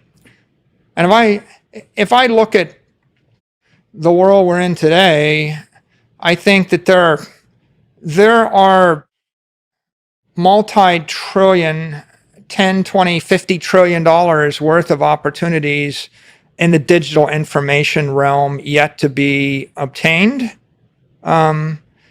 But there's hundreds of trillions of dollars of opportunities in the digital energy realm that not only are they not obtained, the majority of people don't even know what digital energy is. Most of them would reject the concept. They're not looking for it. They're not expecting to find it. It's inconceivable because it is a paradigm shift. But in fact, it's completely practical, right under our nose. It's staring at us, and it could make the entire civilization work dramatically better in every respect. So you mentioned in the digital world, digital information is 1, digital energy is 2, and the possible impact on the world and the set of opportunities available in the digital energy space is much greater. So how do you think about digital energy? What is it? So I'll start with Tesla. He had a very famous quote. He said, if you want to understand the universe, think in terms of energy, vibration, and frequency. And it gets you thinking about what is the universe. And of course, the universe is just all energy. And then what is matter? Matter is low frequency energy. And what are we? We're vibrating from, ashes to ashes, dust to dust. I can turn a tree into light. I can turn light back into a tree. If I consider the entire universe, and it's very important because we don't really think this way. Let's take the New York disco model. If I walk into a nightclub and there's loud music blaring in New York City, what's really going on there, right? If you blast out 14 billion years ago, the universe is formed. Yeah. Okay, that's a low frequency thing, the universe. 4.5 billion years ago, the sun, maybe the earth are formed. The continents are 400 million years old. The schist that New York City is on is some hundreds of millions of years. But the Hudson River is only 20,000 years. There's a building that's probably 50 years old. There's a company operating that disco or that club, which is 5 to 10 years old. There's a person, a customer walking in there for an experience for a few hours. There's music that's oscillating at some kilohertz, and then there's light. Right. And you have all forms of energy, all frequencies, right? All layered, all moving through different medium. And how you perceive the world is a question of at what frequency do you want to perceive the world? And I think that once you start to think that way, you're catalyzed to think about what would digital energy look like and why would I want it? And what is it? So why don't we just start right there? What is it? The most famous manifestation of digital energy is Bitcoin. Bitcoin's a crypto asset. It's a crypto asset that has monetary value. Can we just linger on that? Bitcoin is it's digital asset that has monetary value. What is a digital asset? What is monetary? Why use those terms versus the words of money and currency? Is there something interesting in that disambiguation of different terms? I'd call it a crypto asset network. The goal is to create $1 billion block of pure energy in cyberspace. One that I could then move with no friction at the speed of light. Right? It's the equivalent to putting 1 million pounds in orbit. How do I actually launch something into orbit, right? How do I launch something into cyberspace such that it moves friction free? And the solution is a decentralized proof of work network, right? Satoshi's solution was, I'm going to establish a protocol running on a distributed set of computers that will maintain a constant supply of never more than 21 million Bitcoin subdividable by 100 million Satoshis, each transferable via transferring private keys. Now, the innovation is to create that in a ethical, durable fashion, right? The ethical innovation is I want it to be property and not a security. A bushel of corn, an acre of land, a stack of lumber, and a bar of gold and a Bitcoin are all property. And that means they're all commonly occurring elements in the world. You could call them commodities, but commodity is a little bit misleading, and I'll tell you why in a second. But they're all distinguished by the fact that no one entity or person or government controls them.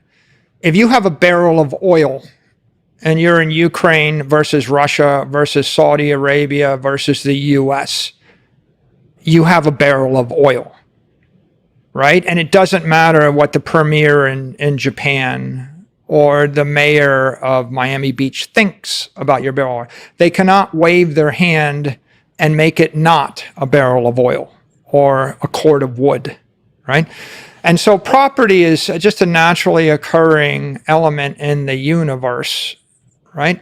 And Why use the word ethical? And sorry to, I may interrupt occasionally. Why ethical assigned to property? because if it's a security would be an example of a share of a stock or a crypto token controlled by a small team. And in the event that something is a security because some small group or some identifiable group can control its nature, character, supply, then it really only becomes ethical to promote it or sell it pursuant to fair disclosures. So I'll give you maybe a practical example. I'm the mayor of Chicago. I give a speech.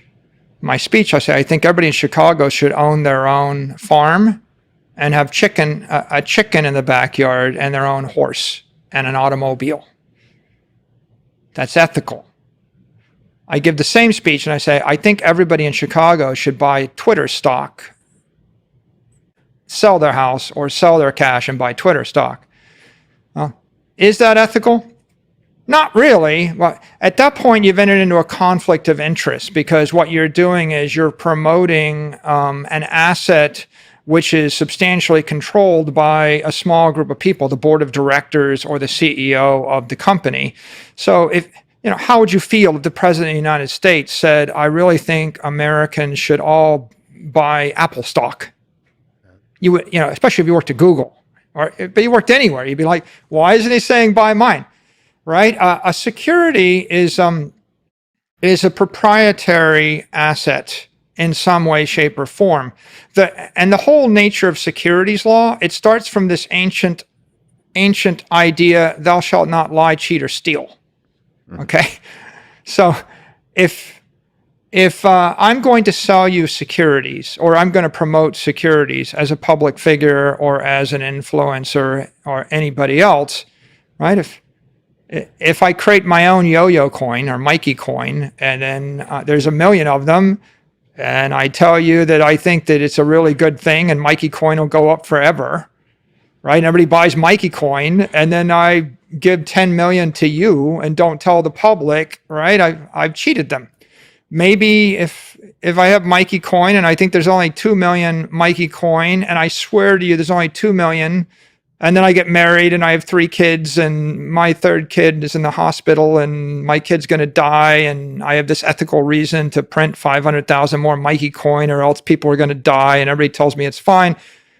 I've still abused, the investor, right? It's a ethical challenge.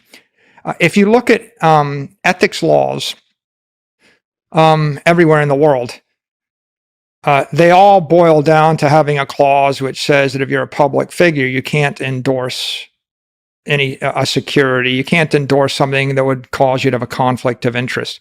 So if you're a mayor, a governor, a country, a public figure, an influencer, and you want to promote or promulgate or support something using any public influence or funds or resources you may have, it needs to be property. It can't be security. So it goes beyond that, right? I mean, like, would the Chinese want to support an American company, right? As soon as you look at what's in the best interest of the human race, the civilization, you realize that if you want an ethical path forward, it needs to be based on common property, which is fair. And the way you get to a common property is through an open, permissionless protocol. If it's not open, right, if it's proprietary and I know what the code says and you don't know what the code says, that makes it a security. If it's permissioned, if you're not allowed on my network or if you can be censored or booted off my network, that also makes it a security. Mm-hmm. So when I talk about property, I mean, the challenge here is, how do I create something that's equivalent to a barrel of oil in cyberspace? And that means it has to be a non-sovereign bearer instrument, open, permissionless, not censorable, right? If I could do that, then I could deliver you 10,000 dematerialized barrels of oil, and you would take settlement of them, and you would know that you have possession of that property, irregardless of the opinion of any politician or any company or anybody else in the world. That's a really critical characteristic, and it actually is. It's probably one of the fundamental things that makes Bitcoin special. Bitcoin isn't just a crypto asset network. It's easy to create a crypto asset network. It's very hard to create an ethical crypto asset network, because you have to create one without any government or corporation or investor exercising undue influence to make it successful. So open, permissionless, non-censorable. So basically no way for you, without explicitly saying so, outsourcing control to somebody else. So it's a kind of, you have full control. Even with a barrel of oil, what's the difference between a barrel of oil and a Bitcoin to you? What is the, because you kind of mentioned that both are property. Is you mentioned Russia and China and so on. Is it the ability of the government to confiscate? In the end, governments can probably confiscate no matter what the asset is, but you want to lessen the effort involved. A barrel of oil is a bucket of physical property, liquid property, and a Bitcoin is a digital property. But it's easier to confiscate a barrel of oil. It's easier to confiscate things in the real world than things in cyberspace. Much easier. So that's not universally true. Some things in the digital space are actually easier to confiscate because just the nature of how things move easily with information, right? So I think in the Bitcoin world, what we would say is that Bitcoin is the most difficult property that the human race possesses or has yet invented to confiscate. And that's by virtue of the fact that you could take possession of it via your private keys. So, if you got your 12 seed phrases in your head, then that would be the highest form of property right, because I literally have to crack your head open and read your mind to take it. It doesn't mean I couldn't extract it from you under duress, but it means that it's harder than every other thing you might own. If you, in fact, it's exponentially harder. If you consider every other thing you might own, a car, a house, a share of stock, gold, diamonds, property rights, intellectual property rights, movie rights, music rights, anything imaginable, they would all be easier by orders and orders of magnitude to seize. So digital property in the form of a set of private keys is by far the apex property of the human race. In terms of ethics, I want to make one more point. It's like, I might say to you, Lex, I think Bitcoin is the best, most secure, most durable crypto asset network in the world. Is going to go up forever, and there's nothing better in the world. I might be right. I might be wrong. But the point is, because it's property, it's ethical for me to say that. If I were to turn around and say, Lex, I think the same about MicroStrategy stock, MSTR. That's a security. Okay. If I'm wrong about that, I have civil liability or other liability because I could go to a board meeting tomorrow and I could actually propose we issue 1 million more shares of MicroStrategy stock.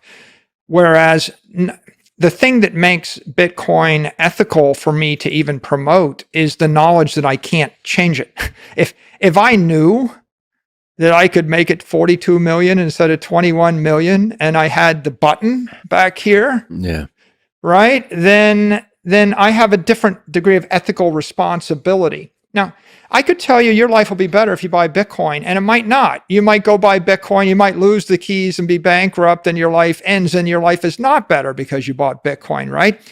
But it wouldn't be my ethical liability any more than if I were to say, Lex, I think you ought to get a farm. think you should be a farmer. I think a chicken in every pot, you should get a horse.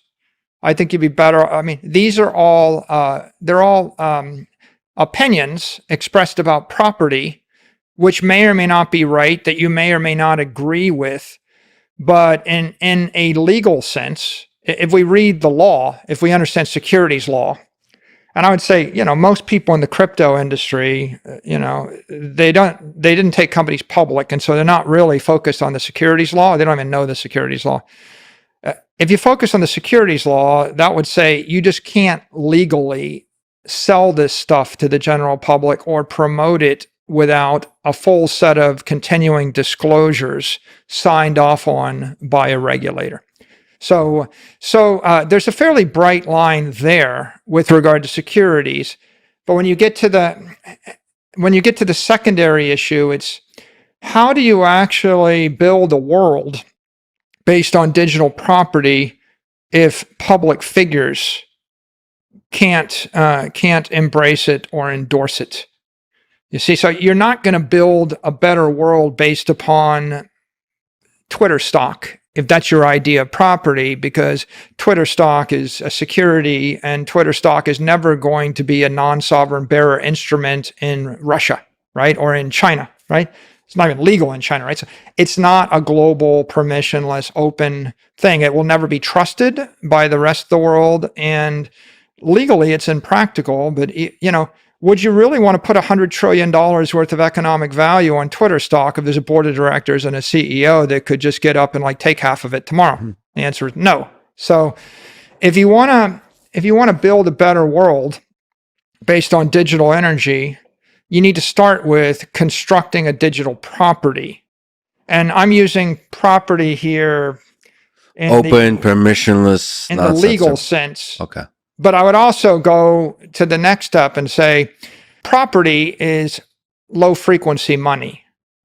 So if I give you $1 million and you want to hold it for a decade, you might go buy a house with it, right? And the house is low frequency money. You converted the $1 million of economic energy into a structure called a house.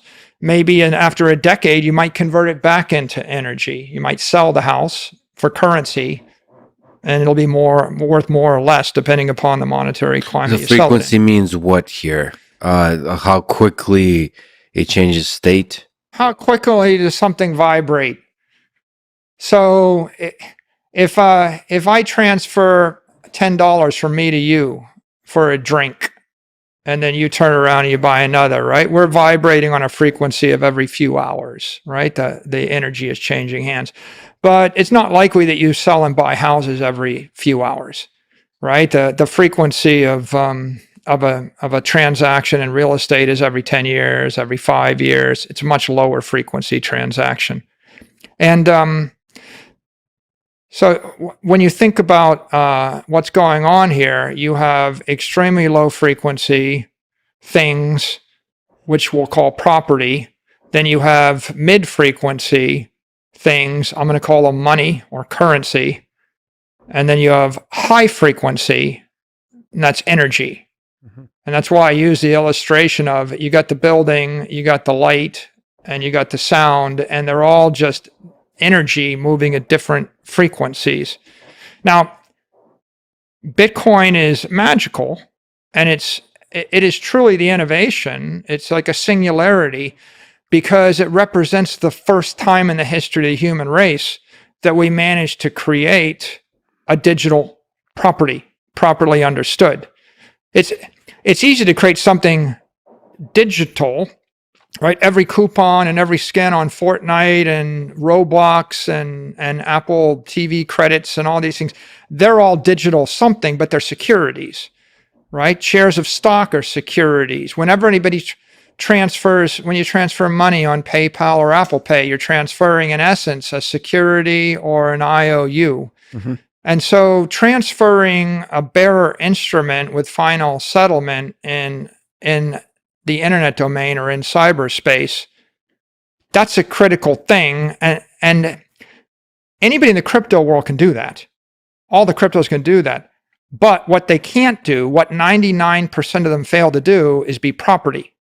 They're securities. Right? Well, there's a line there I'd like to explore a little further. For example, what about when you, like Coinbase or something like that, when there's an exchange that you buy Bitcoin in, you start to move away from this kind of some of the aspects that you said makes up a property, which is this non-censorable and permissionless and open.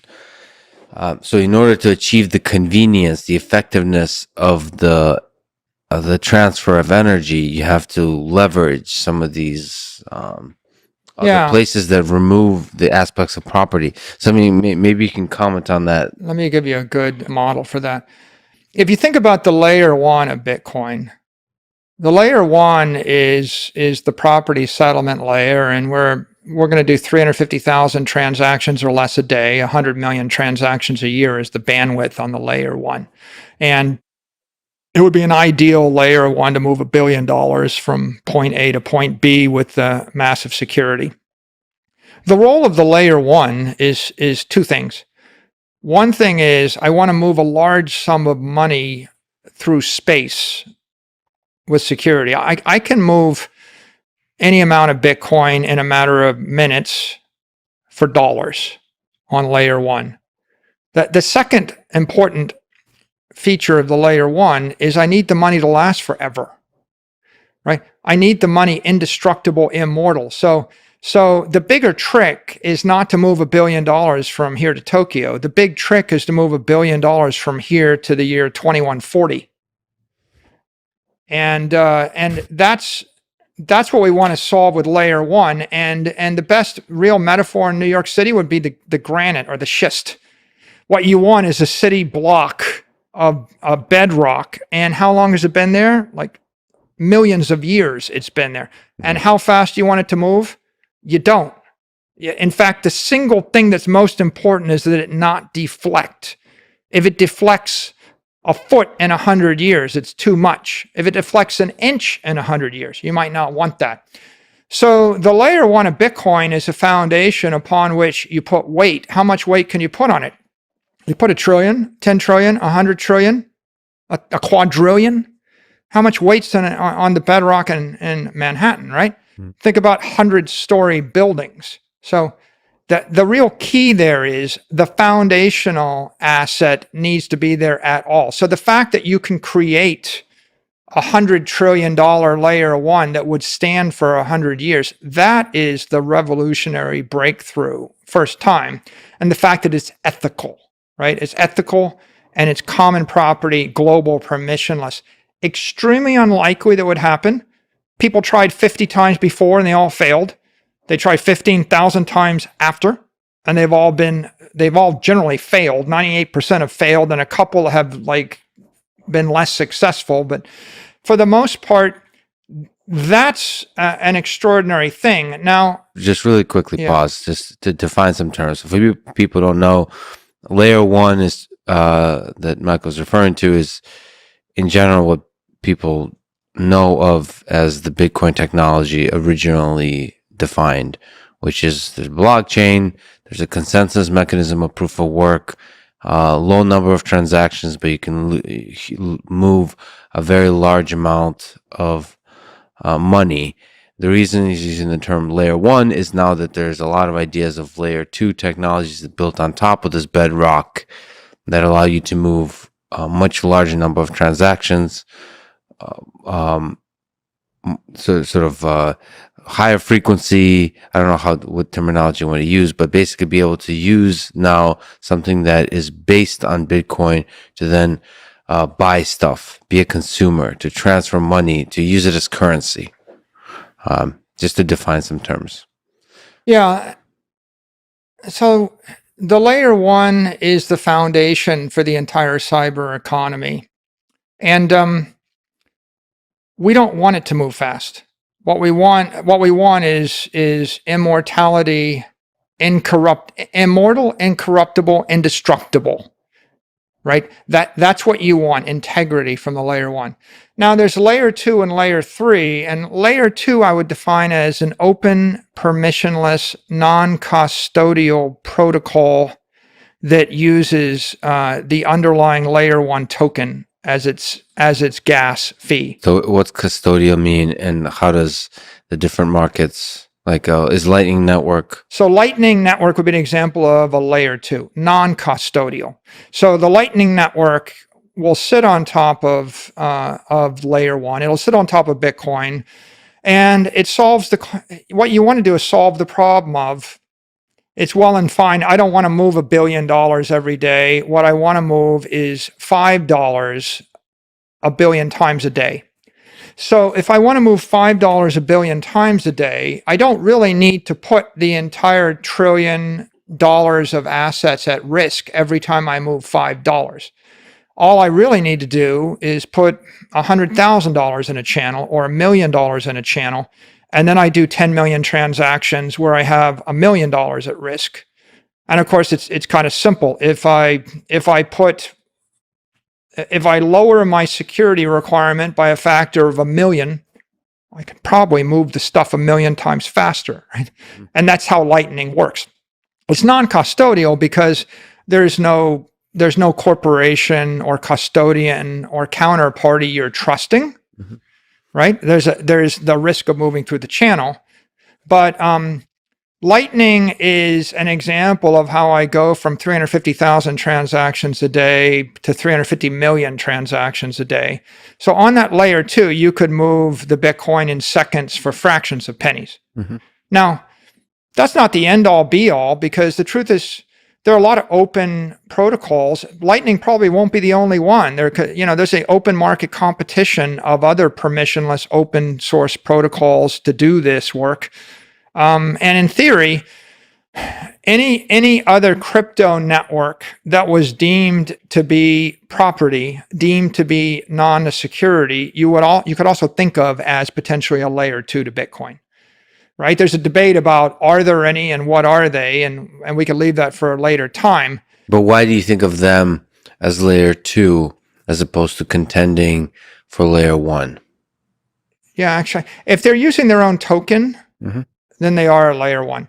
If you create an open protocol that uses the Bitcoin token as the fee, then it becomes a layer 2.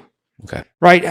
Bitcoin itself, right, incentivizes its own transactions with its own token, and that's what makes it layer 1. Okay, what's layer 3 then? Layer 3 is a custodial layer. So if you want to move Bitcoin in milliseconds for free, you move it through Binance or Coinbase or Cash App. So this is a very straightforward thing. I mean, it seems pretty obvious when you think about it that there are going to be hundreds of thousands of layer 3s. There may be dozens of layer 2s. Lightning is A1, but it's not the only one. Anybody can invent something, right? And we can have this debate about custodial, non-custodial. Don't you think there's a monopolization possibilities at layer 3? So, you mentioned Binance, Coinbase. What if they start to dominate and basically everybody's using them, practically speaking, and then it becomes too costly to memorize the private key in your brain? I mean, or like cold storage of layer 1 technology. The idealists fear the layer 3s because they think, and especially they would detest it a bit. There's almost like a layer 4, by the way, if you want to. A layer 4 would be, I've got Bitcoin on an application, but I can't withdraw it. So I've got an application that's backed by Bitcoin, but the Bitcoin is sealed. It's a proprietary example. And I'll give you an example of that. That would be like Grayscale. If I own a share of GBTC, and so I own a security, actually, you could own MSTR. If you own a security or you own a product that has Bitcoin embedded in it, you get the benefits of Bitcoin, but you don't have the ability to withdraw the asset. So you can have a security market at layer 4. Am I understanding this correctly? I don't know if I would say not all securities are layer 4, but anything that's a proprietary product based upon with Bitcoin embedded in it, where you can't withdraw the Bitcoin, is another application of Bitcoin. So if you think about different ways you can use this, you can either stay completely on the layer 1 and use the base chain for your transactions, or you can limit yourself to layer 1 and layer 2 Lightning. And the purist would say we stay there, get your Bitcoin off the exchange. But you could also go to the layer 3. When Cash App supported Bitcoin, they made it very easy to buy it, and then they gave you the ability to withdraw. When PayPal, or I think Robinhood, let you buy it, they wouldn't let you withdraw it, and there was a big community uproar, and people want these layer 3s to make it possible to withdraw the Bitcoin so you can take it to your own private wallet and get it off the exchange. I think the answer to the question of, well, is corruption possible, is corruption is possible in all human institutions and all governments everywhere. The difference between digital property and physical property is when you own a building in Los Angeles and the city politics turn against you, you can't move the building. And when you own a share of a security that's like a US traded security and you wish to move to some other country, you can't take the security with you either. And when you own a bunch of gold and you try to get through the airport, they might not let you take it. So Bitcoin is advantageous versus all those because you actually do have the option to withdraw your asset from the exchange. And if you had Bitcoin with Fidelity and you had shares of stock with Fidelity, and if you had bonds and sovereign debt with Fidelity, and if you own some mutual funds and some other random limited partnerships with Fidelity, none of those things can be removed from the custodian. But the Bitcoin you can take off the exchange, you can remove from the custodian. So it's still possible. There's a deterrent. There's a deterrent that's an anti-corrupting element.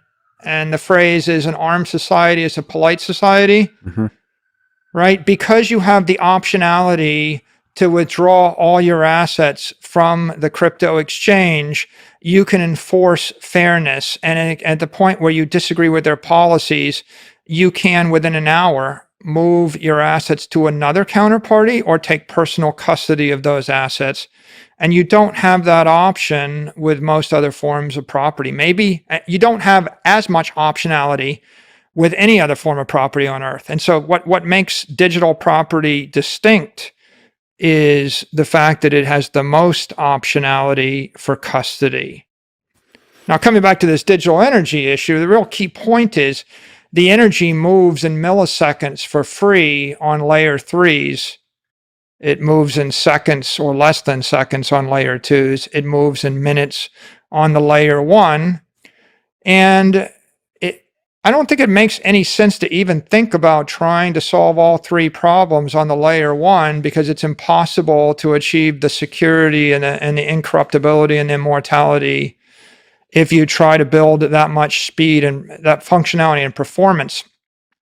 In fact, if you come back to the New York model, you really wanted a block of granite, a building, and a company. That's what makes the economy, right? If I said to you, you're going to build a building, but you can only have one company in it for the life of the building, it would be very fragile, like very brittle. What company 100 years ago is still relevant today? You want all 3 layers because they all oscillate at different frequencies. And there's a tendency to think, well, it's got to be this L1 or that L1. Not really. And sometimes people think, well, I don't really want any L3. But companies, it's not an either or. Companies are better than crypto asset networks at certain things. If you want complexity, you want to implement complexity, or you want to implement compliance or customer service, right? Companies do these things well, right? We know you couldn't decentralize Apple or Netflix or even YouTube. The performance wouldn't be there and the subtlety wouldn't be there. And you can't really legally decentralize certain forms of banking and insurance because they would become illegal in the political jurisdiction they're in. So unless you're a crypto anarchist and you believe in no companies and no nation states, right? Which is just not very practical, not anytime soon. Once you allow that nation states will continue and companies have a role, then the layered architecture follows, and the free market determines who wins. For example, there are layer threes that let you acquire Bitcoin and withdraw Bitcoin. Mm-hmm. There are other applications that let you acquire it but not withdraw it, and they don't get the same market share, but they might give you some other advantage. There are certain layer threes like Jack Dorsey's Cash App where they just incorporated Lightning, an implementation of it. So into Cash App. So that makes it advantageous versus an application that doesn't incorporate Lightning. If you think about the big picture is 8 billion people with mobile phones served by 100 million companies doing billions of transactions an hour. And the companies are settling with each other on the base layer in blocks of 80 million at a time. And then the companies are trading with the consumers, right, in proprietary layers like layer 3. And then on occasion, people are shuffling assets across custodians with Lightning layer 2 because you don't want to pay $5 to move $50. You want to pay a 20th of a penny to move $50. And so all of these things create efficiency in the economy. And Lex, if you want to consider how much efficiency, if you gave me $1 billion in 20 years, I couldn't find a way to trade with another company or a counterparty in Nigeria. Mm-hmm. Like no amount of money. Give me $10 billion. I couldn't do it because you get shut down at the banking level. You can't link up a bank in Nigeria with a bank in the US. You get shut down at this credit card level because they don't have the credit card, so they won't clear. You get shut down at the compliance FCPA level because you wouldn't be able to implement a system that interfaced with somebody else's system if it's not in the right political jurisdiction. On the other hand, 3 entrepreneurs in Nigeria on the weekend could create a website that would trade in this Lightning economy using open protocols without asking anybody's permission. So you're talking about something that's like 1 million times cheaper, less friction, and faster to do it if you want to get money to move. What do you think that looks like? So that now there's a war going on in Ukraine. There's other wars, Yemen, going on throughout the world. In this most difficult of states that a nation can be in, which is at war. Civil war or war with other nations. What's the role of Bitcoin in this context? I mean, Bitcoin's a universal trust protocol, right? A universal energy protocol, if you will. English is one. Okay. What I see is a bunch of fragmentation of applications. For example, the Russian payment app is not going to work in Ukraine. Right. The Ukraine payment app is not going to work in Russia. The U.S. payment apps won't work either of those places, as far as I know. So, and in Argentina, their payment app may not work in certain parts of Africa. So what you have is different local economies where people spin up their own applications compliant with their own local laws, or in war zones not compliant, but just spinning up. So how do you build something that's not compliant? What is the revolutionary act here when you don't agree with the government or what you want to free yourself from the constraints? So here's the thing. When a nation is really at war, is it's the especially if it's an authoritarian regime, it's going to try to control the like lock everything down. Yeah. The spread of information. How do you break through that? Do you do the thing that you mentioned, which is you have to build another app essentially that allows you the flow of money outside the legal constraints placed on you by the government? So basically, break the law. Is that metaphorically speaking, if you want to break out of the constraints of your culture, you learn to speak English. For example, it's not illegal to speak English, and even if it is, right, doesn't matter. But English works everywhere in the world if you can speak it, and then you can tap into a global commerce and intelligence network.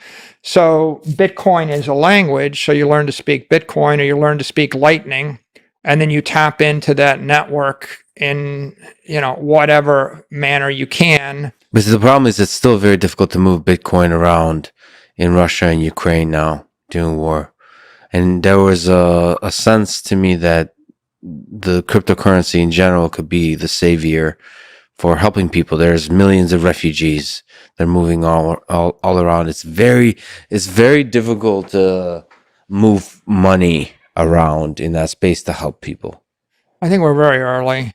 Like we're very embryonic here. If you look at who's we? Sorry, we as a human civilization, or we operating in the cryptocurrency space? I think the entire crypto economy is very embryonic, and the human race's adoption of it is embryonic. We're like 1-2% down that adoption curve. If you take Lightning, for example, the first real commercial applications of Lightning are just in the last 12 months. Yeah. So we're like year 1. We might be approaching year 2 of commercial Lightning adoption. And if you look at Lightning adoption, Lightning's not built into Coinbase, is not built into Binance, is not built into FTX. Cash App just implemented the first implementation, but not all the features are built into it. There's a dozen Lightning wallets circulating out there. So I think that, we're probably going to be 36 months of software development at the point that every Android phone and every iPhone has a Bitcoin wallet or a crypto wallet in it of sorts. That's a big deal. If Apple embraced Lightning, that's a big deal. So the adoption is the thing, like in a war zone adoption, the people who struggle the most in war are people who weren't doing that great before the war started. They don't have the technological sophistication. The hackers and all those kinds of people will find a way. It's just regular people who are just struggling to make day-by-day living.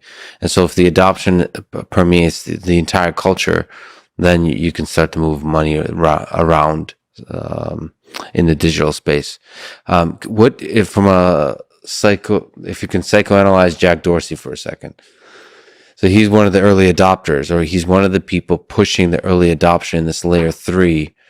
So inside Cash App, what do you make of the man, of this decision as a business owner, as somebody playing in the space? Like why did he do it? And what does that mean for others at this scale that might be doing the same? So incorporating Lightning Network and incorporating Bitcoin into their products. I think he's been pretty clear about this. He feels that Bitcoin is an instrument of economic empowerment for billions of people that are unbanked and have no property rights in the world. If you want to give an incorruptible bank to 8 billion people on the planet, that's the same as asking the question, how do you give a full education through PhD to 8 billion people on the planet? And the answer is a digital version of the 20th century thing running on a mobile phone. Mm-hmm. And Bitcoin is a bank in cyberspace. It's run by incorruptible software, and it's for everybody on Earth. So I think when Jack looks at it, he's very sensitive to the plight of everybody in Africa. If you look at Africans, right, like you're going to give them banks. You're not going to put a bank branch on every corner. That's an obscene waste of energy. Mm-hmm. You're not going to run copper wires across the continent. That's an obscene waste of energy. You're not going to give them gold, and so how are you going to provide people with a decent life? The metaphor I think is relevant here. The biological metaphor, Lex, is type 1 diabetic. If you're a type 1 diabetic, you can't form fat. And if you can't form fat, then you can't store excess energy. So that means that, fat is the ultimate organic battery. And if you've got 30 pounds of it, you can go 60 days without eating. But if you can't generate insulin, you can't form fat cells. And if you can't form fat cells and store energy, then you can eat yourself to death. You will eat and you will die. You'll starve to death. So the lack of property rights is like being a type 1 diabetic. And so if you look at most people everywhere in the world, they don't have property rights, they don't have effective bank, and their currency is broken. Like what are the two things that in theory would serve as the equivalent of an organic battery or an economic battery to civilization? It would be, I have a currency which holds its value and I can store it in a bank. So a risk-free currency derivative. I pay you your money, you take your life savings, you put it in a bank, you save up for your retirement, you'll live happily ever after. That's the American dream, right? That's the idyllic situation. The real situation is there are no banks. You can't get a bank account. So I give you your pay in currency, and then I double the supply and I give it to my cousin, or I give it to whatever cause I want, or I use it to buy weapons. And then you find a loaf of bread costs triple next month is what it cost, and your life savings is worthless. And so in that environment, everybody's ripped back to Stone Age barter. Mm-hmm. And the problem with that, even Stone Age barter, is you're going to carry your life savings on your back. And what happens when the guy with a machine gun points it at your head and just takes your life savings? So I think from Jack's point of view, he thinks that life is, this is maybe too strong, but these are my words, life is hopeless for a lot of people, and Bitcoin is hope, right? Because it gives everyone an engineered monetary asset that's a bearer instrument, and it gives them a bank on their mobile phone, and they don't have to trust their government or another counterparty with their life force. Mm-hmm. So there's a secondary thing I think he's interested in, which is the first thing is the human rights issue, and the second thing would be the friction to trade cross borders is so great, right? Yeah. Like, you like AI, mm-hmm. So I'll give you a beautiful notion. Maybe one day there'll be an artificially intelligent creature in cyberspace that is self-sufficient and rich. Like it would have sovereignty. You mean? Can a robot own money or property? How about, can a Tesla car? Can I actually put enough money in a car for it to drive itself and maintain itself forever? Or can I create an artificially intelligent creature in cyberspace that is endowed mm-hmm. such that it would live 1,000 years and continue to do its job, right? Mm-hmm. We have a word for that in the real world. It's institution. Harvard, mm-hmm. Cambridge, Stanford, right? There are institutions with endowments that go on in perpetuity. But what if I wanted to perpetuate a software program? And with something like digital property, with Bitcoin and Lightning, you could do it. And on the other hand, with banks and credit cards, you couldn't, right? Mm-hmm. You couldn't ever. So you can create things that are beautiful and lasting. And what's the difference in speed? Well, so I can either trade with everybody in the world at the speed of light, friction-free, in 24 hours writing a Python script, or I can spend $100 billion to trade with a few million people in the world after it takes them 6 months of application. The impedance is like a 10 million to 1 difference, Mhm. right? And the metaphors are literally like launching something in orbit versus almost orbit, or vacuum sealing something. Does it last forever, and does it orbit forever, or does it go up and come down and burn up? Right. And I think Jack is interested in, putting freedom in orbit. All right. I mean, Putting freedom. putting freedom in orbit. And he said it many times. He said, this is the internet needs a native currency. Yeah. Right. And no political construct or security can be a native currency. You need a property, and you need a property that can be moved 1 million times a second. Can you oscillate it at 10 kilohertz or 100 kilohertz? And the answer is only if it's a pure digital construct, permissionless and open. And so I think he's enthusiastic as the technologist, and he's enthusiastic as the humanitarian. And what he's doing is to support both those areas. He's supporting the Bitcoin and the Lightning protocol by building them into his products, but he's also building the applications which you need at the Cash App level in order to commercialize and deliver the functionality and the compliance necessary, and they're related. And I should also say, he's just a fascinating person. For a random reason that I couldn't even explain if I tried, I met him a few days ago and gave him a great big hug in the middle of nowhere. There was no explanation. He just appeared. That's a fascinating human. His relationship with art, with the world, with human suffering, with technology is fascinating. I don't know what his path looks like, but it's interesting that people like that exist. And in part, I'm saddened that he no longer is involved with Twitter directly as its CEO, because I was hoping something inside Twitter would also integrate some of these ideas of what you're calling digital energy, to see how social networks, something I'm really interested in and passionate about, could be transformed.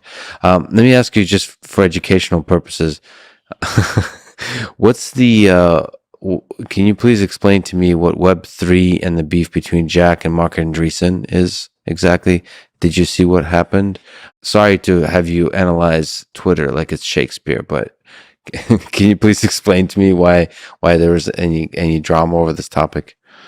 First of all, Web3 is a term that's used to refer to, the part of the economy that's token finance. So if I'm launching an application and my idea is to create a token along with the application and issue the token to the community so as to finance the application and build support for it, I think that that's the most common interpretation of Web3. There are other interpretations too, and so I'm just going to refer to that one. And I think the beef, in a nutshell, not articulated, but I'll articulate it, is whether or not you should focus all your energy creating applications on top of an ethical digital property like Bitcoin, or whether you should attempt to create a competitor to it, which generally would be deemed as a security by the Bitcoin community. So I'm going to put on my Bitcoin hat here. Yeah. Right. All the tokens that if it's driven by a venture capitalist, well, it's a security. If there's a CEO and a CTO, it's a security. All these projects, they're companies.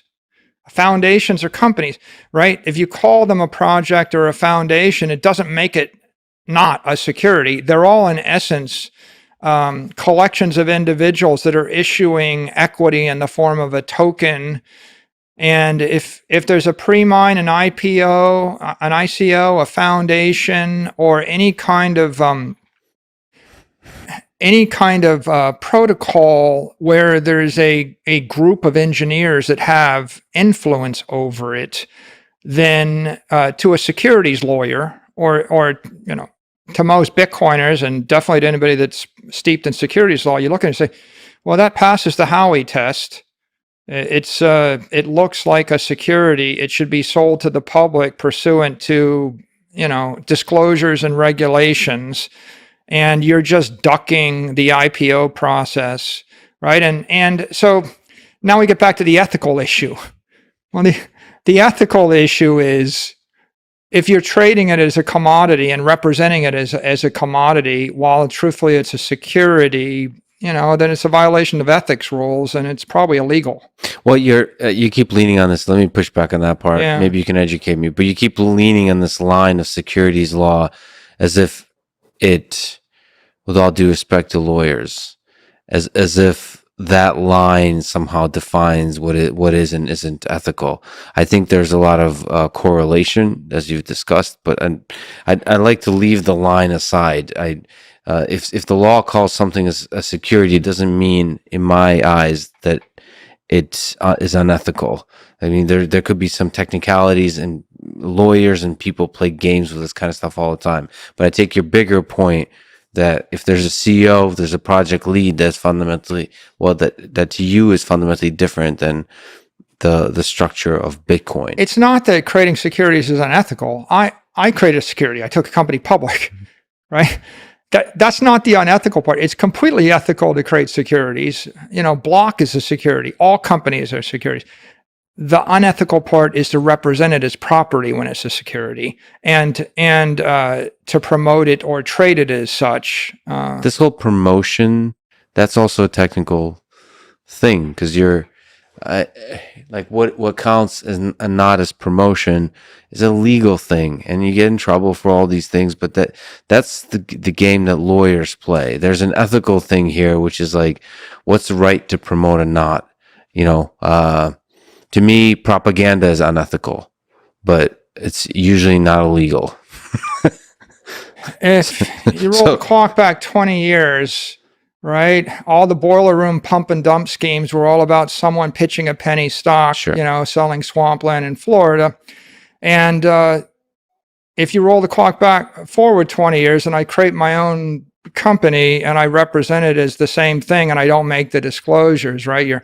You're just one step removed from the boiler room scheme. Yeah. And that's what's distasteful about it. There are ways to sell securities to the public, but there are expectations. Maybe we could forget about whether the security laws are ethical or not, right? I will leave that alone. We'll just start with the biblical definition of ethics. Yes. Don't lie, cheat, or steal.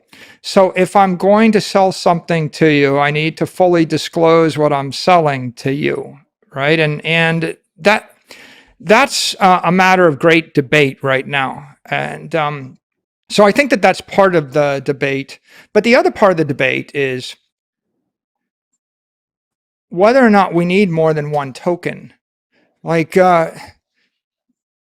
we need at least one, right? Yes. We need at least one digital property. One is better than zero. Because zero means there is no digital economy. Yes. And by the way, the conventional view of maximalists is they think there's only one and everything else isn't. That's not the point I'm going to make. I would say we know there is at least one digital property, and that is Bitcoin. If you can create a truly decentralized, non-custodial, bearer instrument that is not under the control of any organization, that is fairly distributed, then you might create another or multiple, and there may be others out there. But I think that the frustration of a lot of people in the Bitcoin community, and I share this with Jack, is we could create $100 trillion of value in the real world simply by building applications on top of Bitcoin as a foundation. And so continually trying to reinvent the wheel and create competitive things is a massive waste of time, and it's diversion of human creativity. It's like we have an ethical good thing, Yep. and now we're going to try to create a third or a fourth one. Why? Well, let's talk about it. So, first of all, I'm with you, but let me ask you this interesting question, because we talked about properties and securities. Let's talk about conflict of interest. So you said you could advertise public. You have a popular Twitter account. It's hilarious and insightful. You do promote Bitcoin, in a sense. I don't know if you would say that, But do you think there's a conflict of interest in anyone who owns Bitcoin promoting Bitcoin? Is it the same as you promoting the farming? I would say no. There's an interest. I think that you can promote a property or an idea to the extent that you don't control it. I think that the point at which you start to have a conflict of interest is when you're promoting a proprietary product or a proprietary security. A security in general is a proprietary asset. So, for example, if you look at my Twitter, you will find that I make lots of statements about Bitcoin. You won't ever see me making a statement that, say, MicroStrategy stock will go up forever. Right? I'm not promoting a security MSTR because at the end of the day, MSTR is a security. It is proprietary. I have proprietary interest in it. I have a disproportionate amount of control and influence on the direction. The control is the problem. The control is the problem because you have interest in both. You can if Bitcoin is as successful as we're talking about, you are very possibly can become the richest human on earth, given how much you own in Bitcoin, right? The wealthiest, not the richest. I don't know what those words mean. I would benefit economically. You would benefit economically. That's true. So the reason that's not conflict of interest is because the word property, that Bitcoin is an idea and it's because Bitcoin I is don't open. own it. I don't control it. In essence, the ethical line here is, could I print myself 10 million more Bitcoin or not? Right? Can anyone, right? It's not just you, can anyone. Because can you promote somebody else's? Yes, I guess you can. Like can you promote Apple when you have no stake? You could have a Twitter account where you promote oil, or you promote camping, or you promote family values, or promote a carnivore diet, or promote the Iron Man, right? But you're not going to get wealthier if you promote camping, because you can't own a stake in. I mean, you own a lot of Bitcoin. What is that? Don't you own the stake in the idea of Bitcoin? I would grant you that. But the lack of control is the fundamental ethical line that you don't have. All you are is you're a fan of the idea. You believe in the idea and the power of the idea.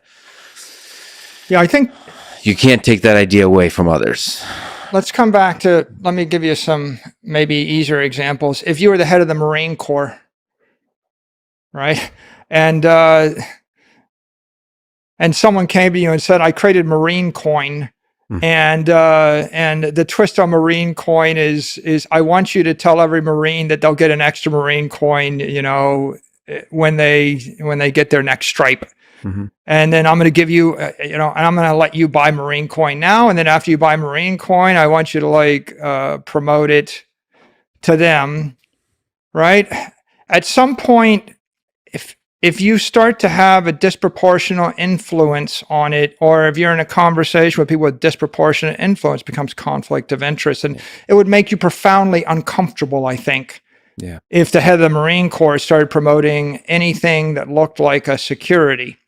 Now, if the head of the Marine Corps started promoting canoeing, you might think he's kind of wacky, that's kind of a waste of time and a distraction. So, but to the extent that canoeing is not a security, not a problem unless ultimately the issue of decentralization is really a critical. So not having a head one. So is it something? Can Bitcoin be replicated? So all the things that you're saying that make it a property, can that be replicated? I think it's possible to create other crypto properties. Does the having a head of a project a thing that limits its ability to be a property if you try to replicate a project? Is that the fundamental flaw? I think the real fundamental issue is you just never want it to change. if you really want something decentralized, you want a genetic template that substantially is not going to change for 1,000 years. So I think Satoshi said it at one point. He said the nature of the software is such that by version 0.1, its genetic code was set. If there was any development team that's continually changing it, on a routine basis, it becomes harder and harder to maintain its decentralization, because now there's the issue of who's influencing the changes. Yeah. So what you really want is a very, very simple idea, right? The simplest idea. I'm just going to keep track of who owns 21 million parts of energy. And when someone proposes big functional upgrades, you almost don't really want that development to go on the base layer. You want that development to go on the layer 3s, because now Cash App has a proprietary set of functionality and it's a security. And if you're going to promote the use of this thing, you're not going to promote the layer 3 security, because that's an edge to a given entity and you're trusting the counterparty. You're going to promote the layer 1, or at most the layer 2. Okay, so one of the fascinating things about Bitcoin, and sorry to romanticize certain notions, but Satoshi Nakamoto, that the founder is anonymous. Maybe you can speak to whether that's useful, but also I just like the psychology of that, to imagine that there's a human being that was able to create something special and walk away. So first, are you Satoshi Nakamoto? I'm certain I'm not. No, I think the provenance is really important. And if I were to look at the highlighted points, I think having a founder that was anonymous or pseudonymous is important. I think the founder disappearing is also important. I think that the fact that the Satoshi coins never moved is also important. I think the lack of an initial coin offering is also important. I think the lack of a corporate sponsor is important. I think the fact that it traded for 15 months with no commercial value was also important. I think that the simplicity of the protocol is very important. I think that the outcome of the block size wars is very important.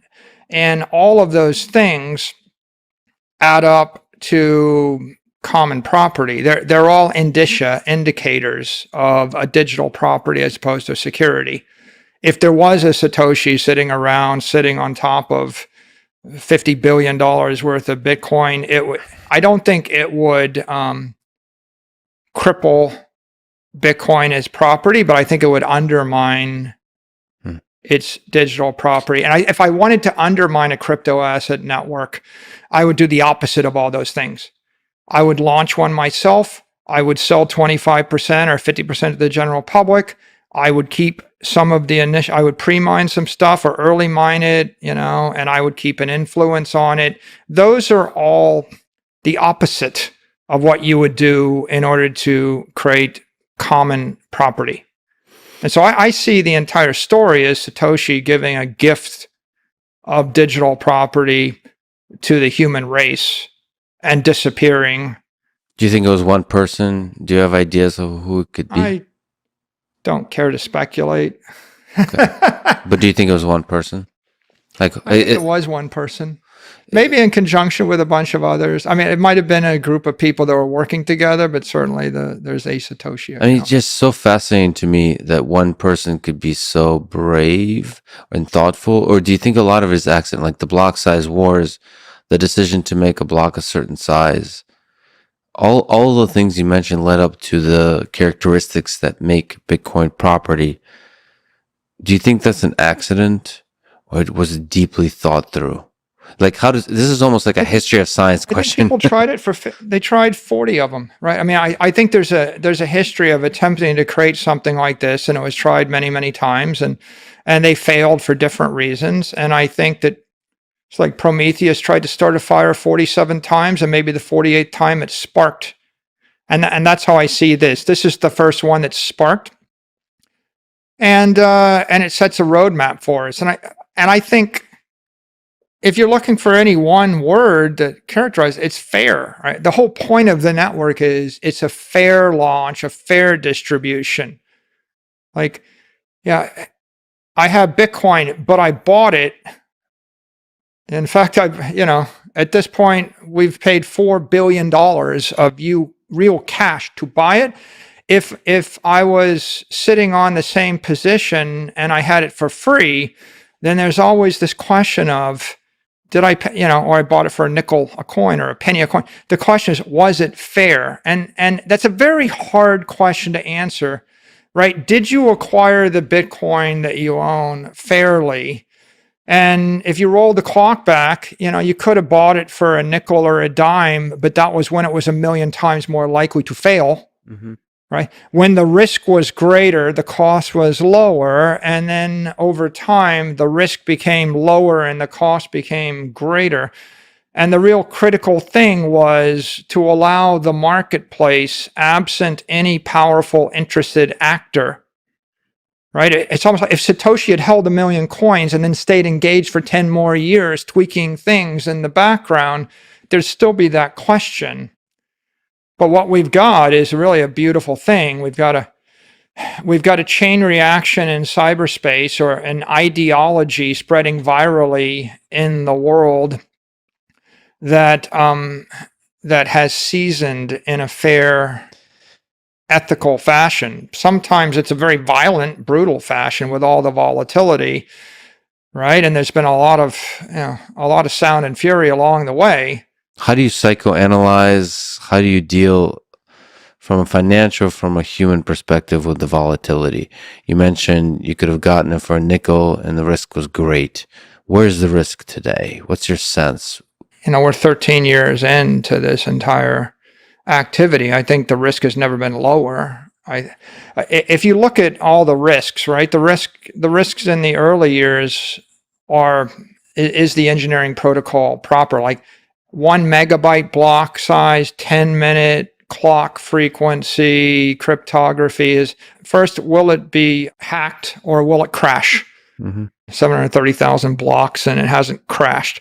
Will it be hacked? Hasn't been hacked. But, it's a Lindy thing, right? You wait 13 years to see if it'll be hacked. But on the other hand, with $1 billion, it's not as interesting a target as it is with 100 billion. And when it gets to be worth $1 trillion, then it's a bigger target. So the risk has been bleeding off over time as the network monetized. I think the second question is, will it be banned? You couldn't know. It literally could have been banned at any time, many times early on. In fact, in 2013, I tweeted on the subject. I thought it would be banned. Mm-hmm. I made a very infamous tweet. I thought it was going to be banned. In 2014, the IRS designated it as property and gave it property tax treatment. Okay, so they could have given it a tax treatment where you had to pay tax on the unrealized capital gains every year, and it probably would have crushed it to death. Mm-hmm. Right?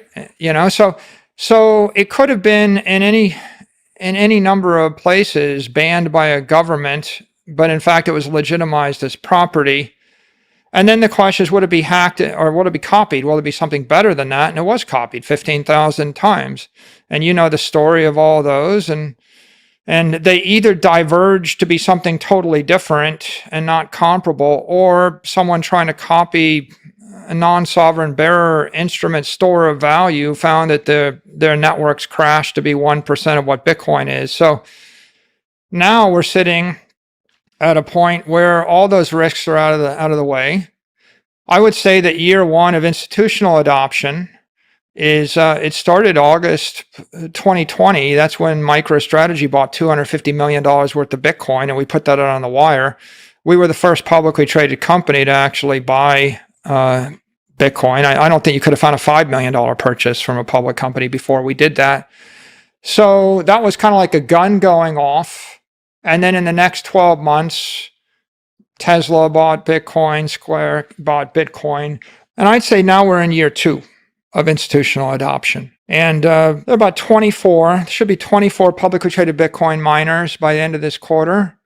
So you're looking at 36 publicly traded companies, and you've got 50 at least in the range of $50 billion on the balance of Bitcoin on the balance sheet of publicly traded companies, and hundreds of billions of dollars of market cap of Bitcoin exposed companies. So I would say the asset, decade one was entrepreneurial, experimental. Decade two is a rotation from entrepreneurs to institutions and is becoming institutionalized. So maybe decade one, you go from 0 to $1 trillion, and in decade two, you go from 1 trillion to 100 trillion. What about governments? Government adoption, you said institutional adoption. Are governments important in this? Maybe making it, some governments incorporating it into as a currency into their banks, all that kind of stuff. Is that important? And if it is, when will it happen? It's not essential for the success of the asset class, but I think it's inevitable in various degrees over time. But the most likely thing to happen next is large acquisitions by institutional investors of Bitcoin as a digital gold, where they're just swapping out gold for digital gold and thinking of it like that. And the government entities most likely to be involved with that would be sovereign wealth funds.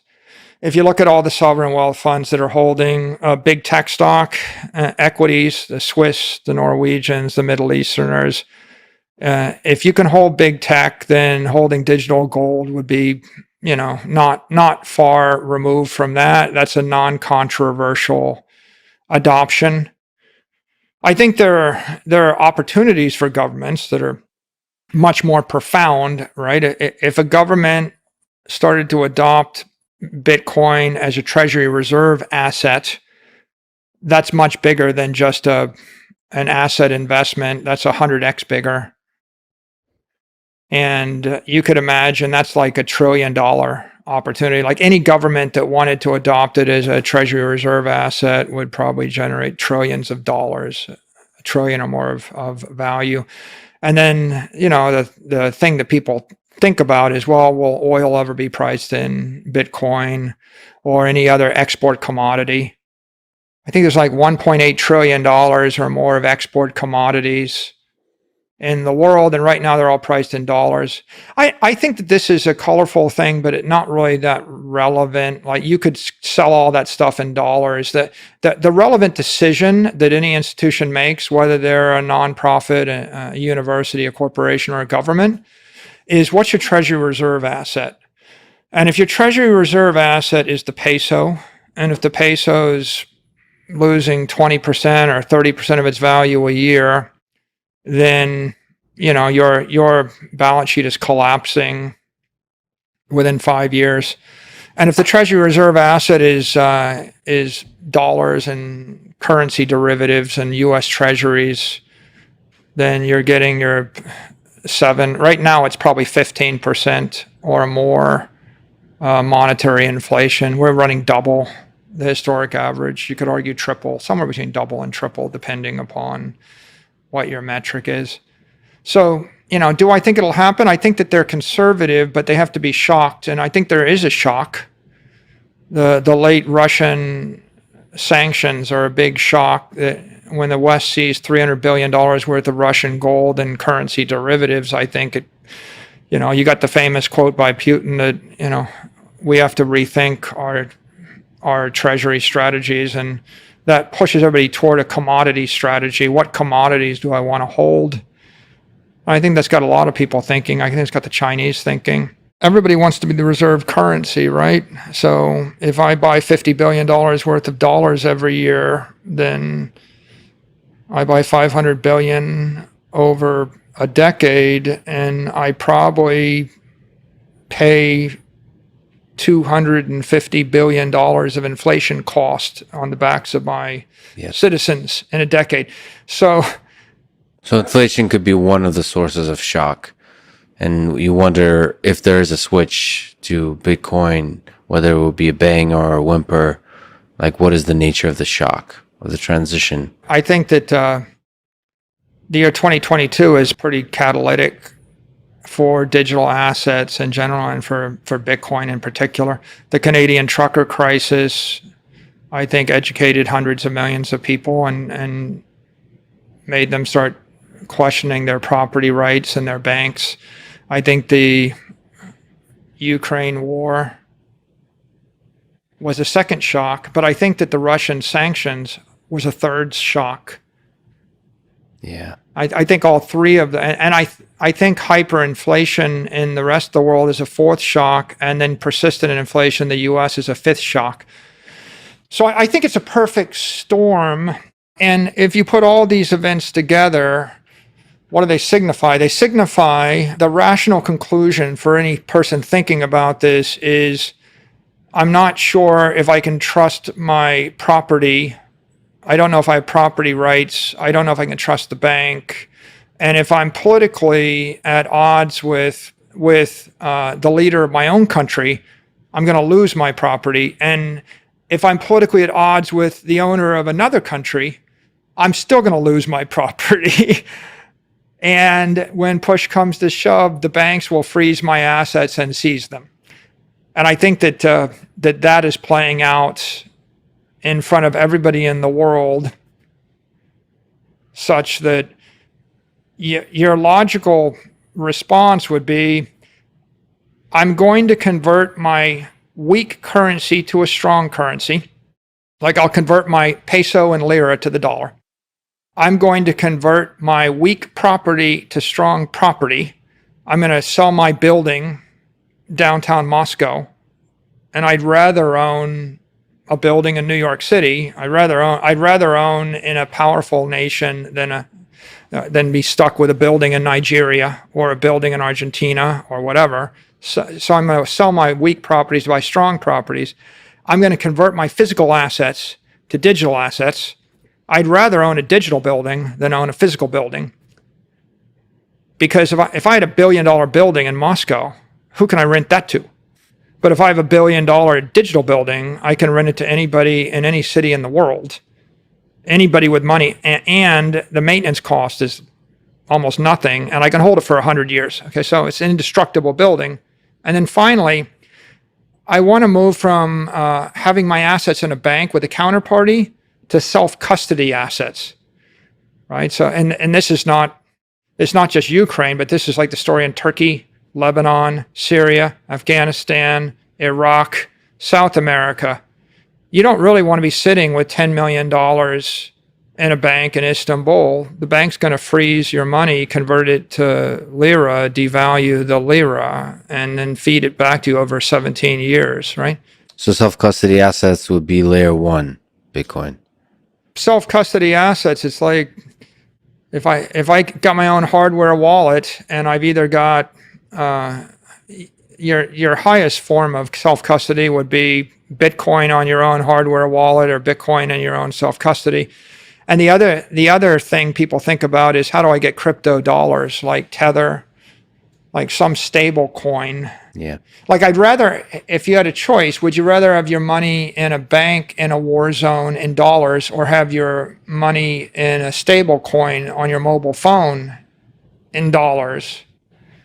Right? I mean, you take the latter risk rather than the former risk. In a war zone, definitely, yeah.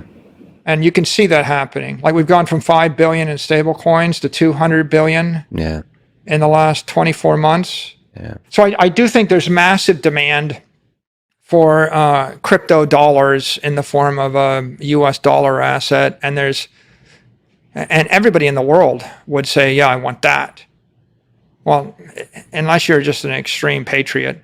But most people in the world would say, I want that. And then a lesser group of people would say, I think I want to be able to carry my property in the palm of my hand, so I have self-custody of it.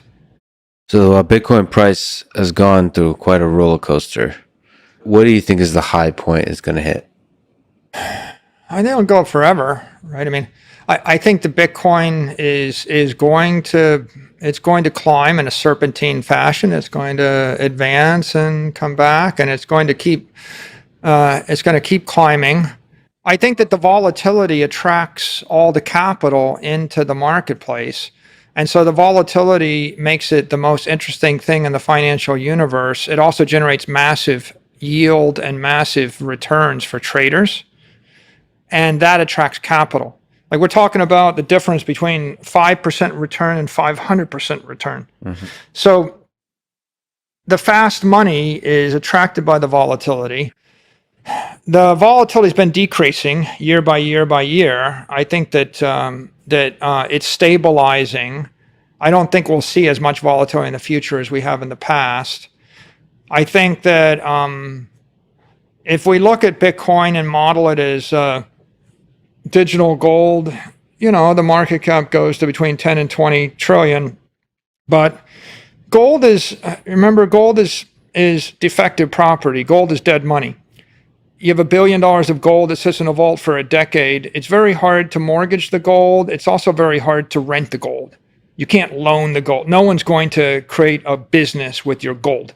So gold doesn't generate much of a yield. So for that reason, most people wouldn't store $1 billion for a decade in gold. They would buy $1 billion of commercial real estate property. And the reason why is because I can rent it and generate a yield on it that's in excess of the maintenance cost. So if you consider digital property, that's $100 to $200 trillion addressable market. So I would think it goes from 10 trillion to 100 trillion as people start to think of it as digital property. What does that mean in terms of price per coin? At 500,000, right? That's a $10 trillion asset. At 5 million, that's a $100 trillion asset. So you think it crosses 1 million, it can go even higher? Yeah, I think it keeps going up forever. I mean, there's no reason we couldn't go to 10 million a coin, right? Because digital property isn't the highest form, right? Gold was that low frequency money. Property is a mid frequency money, but when I start to program it faster, it starts to look like digital energy, and then it doesn't just replace property. Then you're starting to replace bonds. Right? It's 100 trillion in bonds. There's 50 to 100 trillion in other currency derivatives. And these are all conventional use cases, right? I think that there's 350 trillion to 500 trillion dollars worth of currency derivatives in the world. And and when I say that, I mean things that are valued based upon fiat cash flows. Any commercial real estate, any bond, any sovereign debt, any currency itself, any derivatives to those things, they're all derivatives, and they're all defective. And they're all defective because of this persistent 7 to 14% lapse, which we call inflation or monetary expansion. Can we switch subjects and talk about the energy side of it, like Sure. the innovative piece? Yeah. Let's just start with this idea that I've got a hotel worth $1 billion with 1,000 rooms. When it becomes a dematerialized hotel, I love that word so much, by the way. Dematerialized hotel. We're across from the Fontainebleau here. Imagine the Fontainebleau is dematerialized. Yeah. The problem with a physical hotel is I got to hire real people moving subject to the speed of sound and physics laws and Newton's laws, and I can rent it to people in Miami Beach. But if it was a digital hotel, I could rent the room to people in Paris, London, and New York every night, and I can run it with robots. And as soon as I do that, I can rent it by the room hour, and I can rent it by the room minute. And so I start to chop my hotel up into 100,000 room hours that I sell to the highest bidder anywhere in the world. And you can see all of a sudden the yield, the rent, and the income of the property is dramatically increased. I can also see the maintenance cost of the property falls. I get on Moore's law, and I'm operating in cyberspace. So I got rid of Newton's laws. I got rid of all the friction and all those problems. I tapped into the benefits of cyberspace. I created a global property. I started monetizing it at different frequencies. And of course, now I can mortgage it to anybody in the world, right? I mean, you're not going to be able to get a mortgage on a Turkish building from someone, in South Africa. You have to find someone that's local to the culture you're in. So when you start to move from analog property to digital property, it's not just a little bit better, it's a lot better. And what I just described, Lex, is like the DeFi vision, right? It's the beauty of DeFi, flash loans, money moving at high velocity. At some point, if the hotel is dematerialized, then what's the difference between renting a hotel room and loaning a block of stock, right? I'm just finding the highest best use of the thing. It feels like the magic really emerges though when you build a market of layer 2 and layer 3 technologies on top of that. So like, maybe you can correct me if I'm wrong, but for all these hotels and all these kinds of ideas, it's always touching humans at some point. And the consumers or humans, business owners, and so on. And so you have to create interface. You have to create services that make all of that super efficient, super fun to use, pleasant, effective, all those kinds of things. And so you have to build a whole economy on top of that. Yeah, and I happen to think that won't be done by the crypto industry at all. I think that'll be done by centralized applications. I think it'll be the Citadels of the world, the high-speed traders of the world, the New Yorkers. I think it'll be Binance, FTX, and Coinbase as a layer 3 exchange that will give you the yield and will give you the loan and the best terms. Because ultimately you have to jump these compliance hoops. It comes like BlockFi can give you yield, but they have to do it in a compliant way with the United States jurisdiction. So ultimately, those applications to use that digital property and either generate a loan, give you a loan on it, or give you yield on it, are going to come from companies.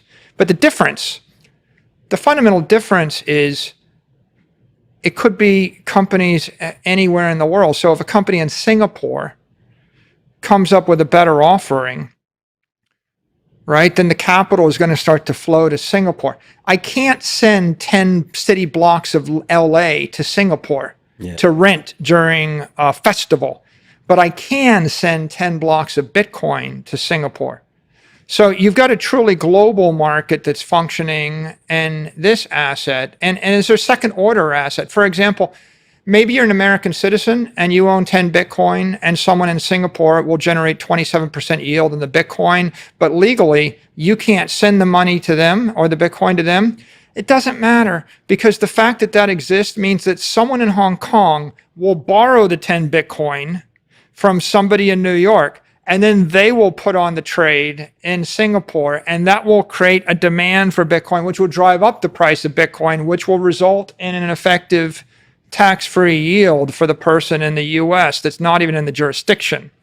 So there's nothing that's going on in Singapore to drive up the price of your land in LA.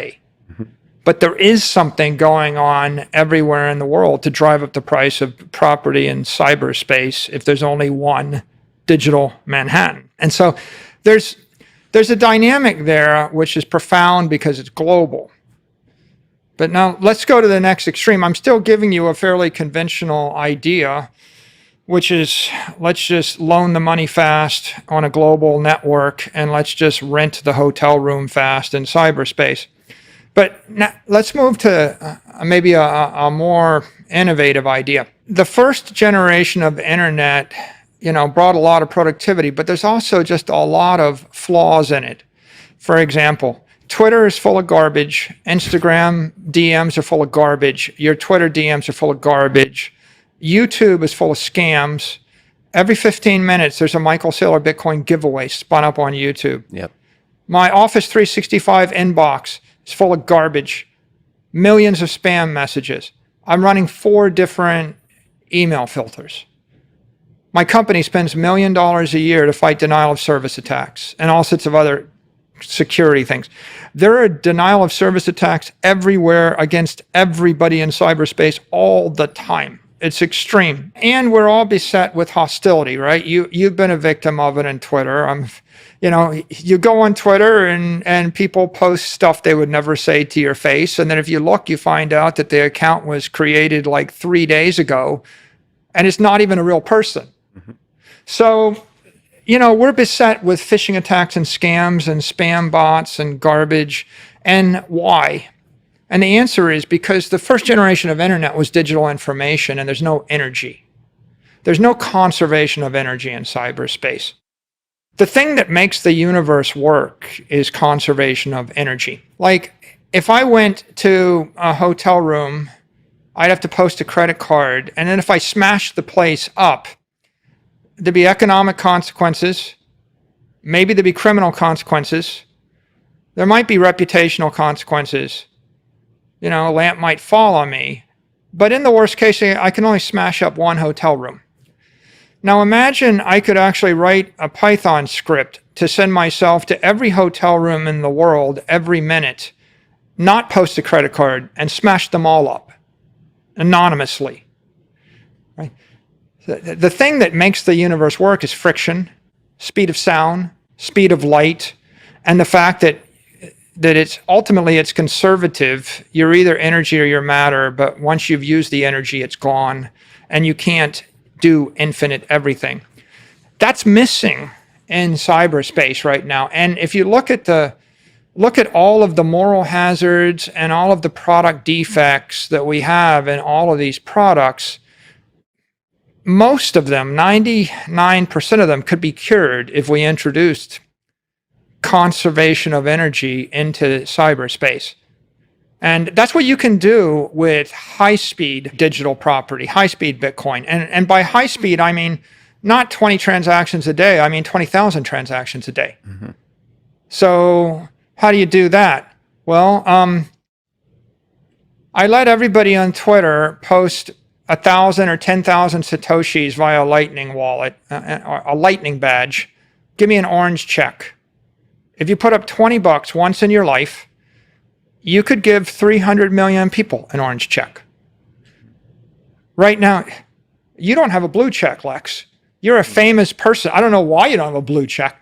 Have you ever applied for a blue check? No. There are 360,000 people on Twitter with a blue check. There are 300 million people on Twitter.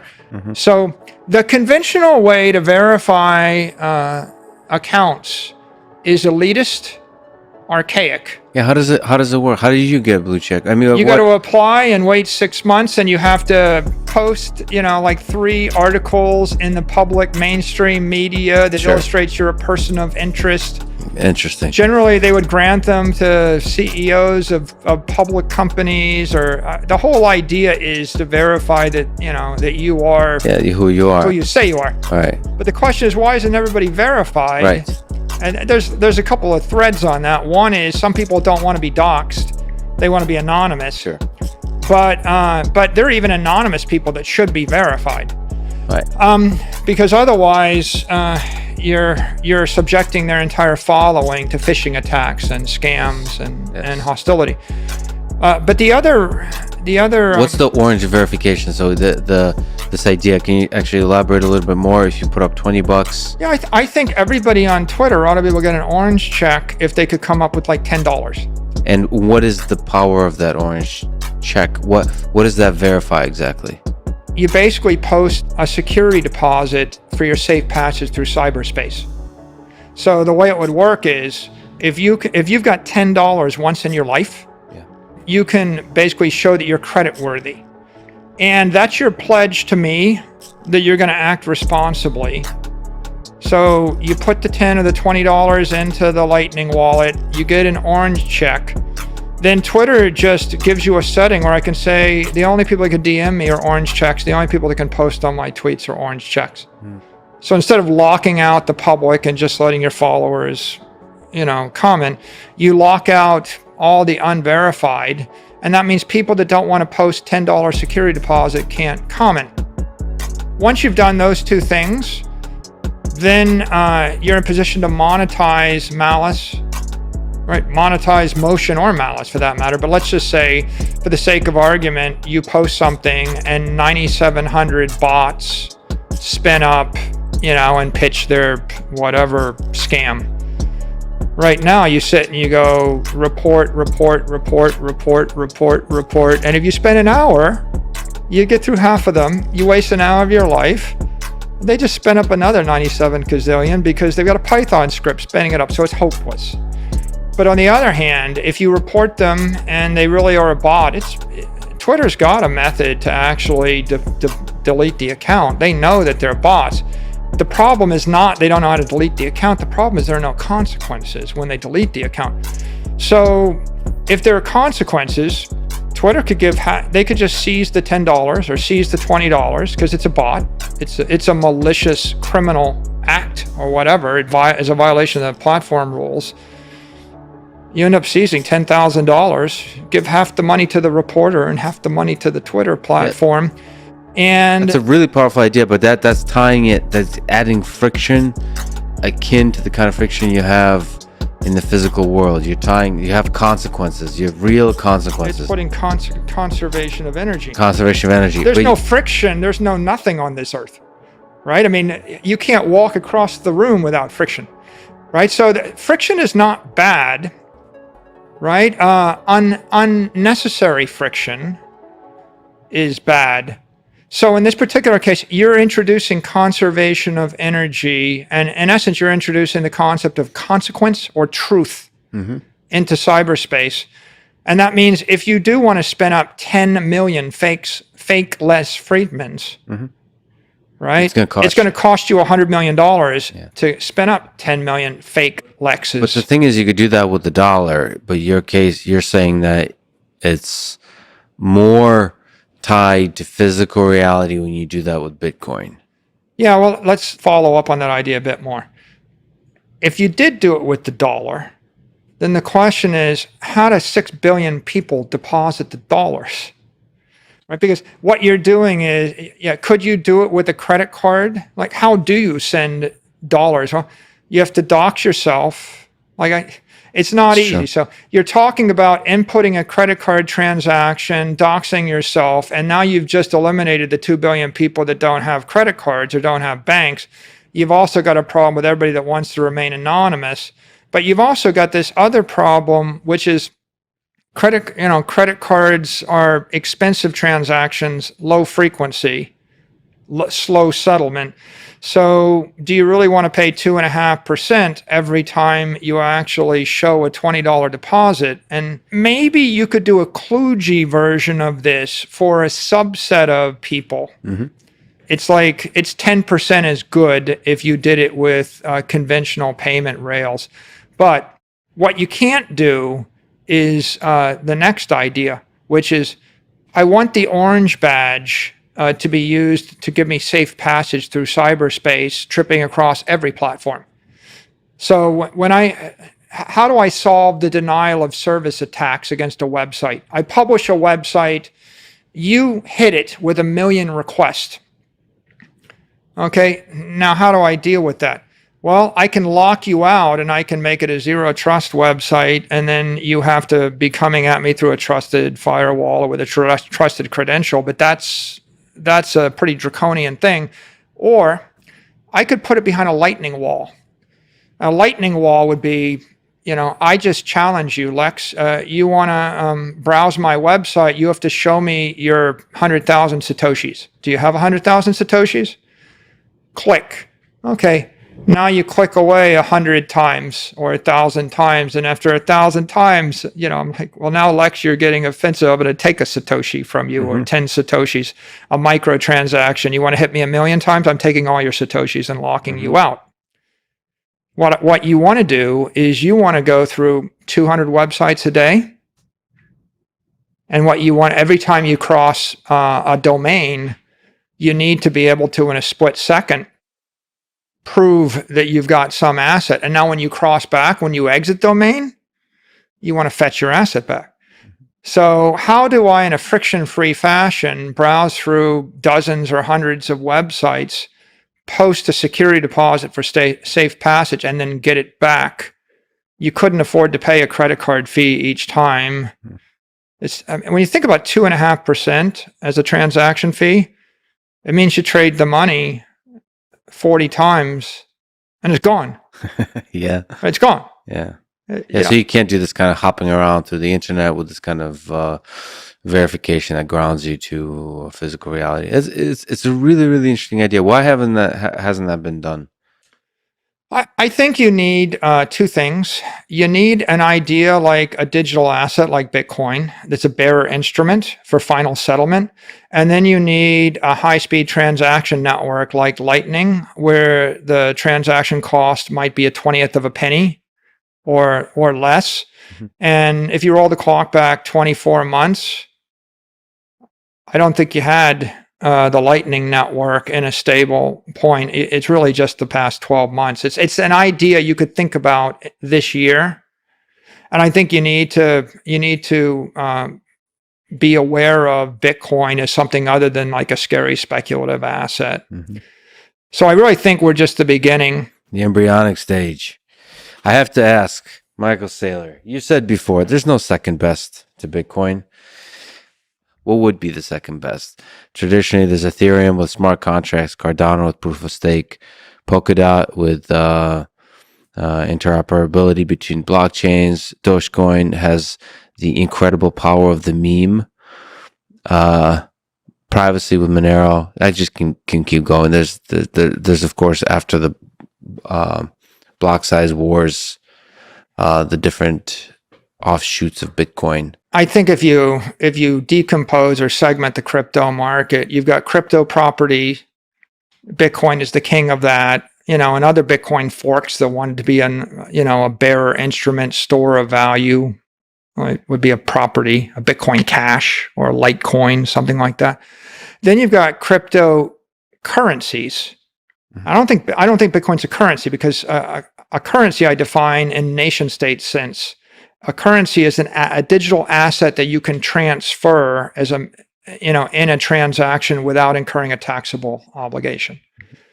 So that means it has to be a stable dollar or a stable euro or a stable yen, a stable coin. Mm-hmm. So I think you've got cryptocurrencies, Tether, Circle, most famous. Then I think you've got crypto platforms, and Ethereum is the most famous of the crypto platforms, the platform upon which, with smart contract functionality, etc. And then I think you've got just crypto securities. It's just like my favorite whatever meme coin, and I love it because I love it, and it's attached to my game or my company or my persona or my whatever. I think if you pushed me and said, well, what's the second best? I would say the world wants two things. It wants crypto property as a savings account, and it wants cryptocurrency as a checking account. Mm-hmm. And that means that the most popular thing really is going to be a stablecoin dollar. Right. And there's maybe a fight right now, it might be Tether, right? But mm-hmm. a stable dollar, because I feel like the market opportunity, it's not clear that there'll be one that will win. The class of stable dollars is probably a $1 to $10 trillion market easily. Mm-hmm. I think that in the crypto platform space, Ethereum will compete with Solana and Binance Smart Chain and the like. And are there certain characteristics of any of them that kind of stand out to you? Don't you think the competition is based on a set of features?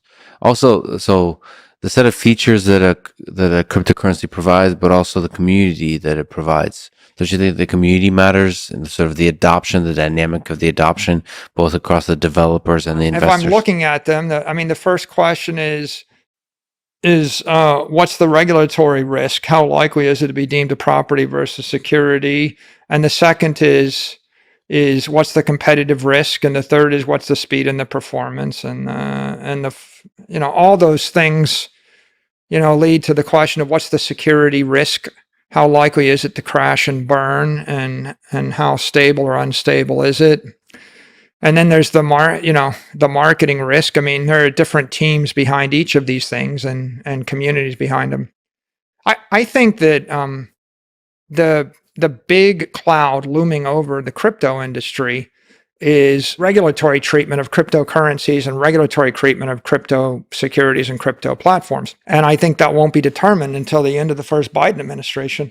For example, there are people that would like only US FDIC insured banks to issue cryptocurrencies. They want JP Morgan to issue a crypto dollar backed 1-to-1. But then in the US right now, we have Circle and we have other companies that are licensed entities that are backed by cash and cash equivalents, but they're not FDIC insured banks. Mm-hmm. There's also a debate in Congress about whether state chartered banks should be able to issue these things. And then we have Tether and others that are outside of the US jurisdiction. They're probably not backed by cash and cash equivalents. They're backed by stuff. And we don't know what stuff.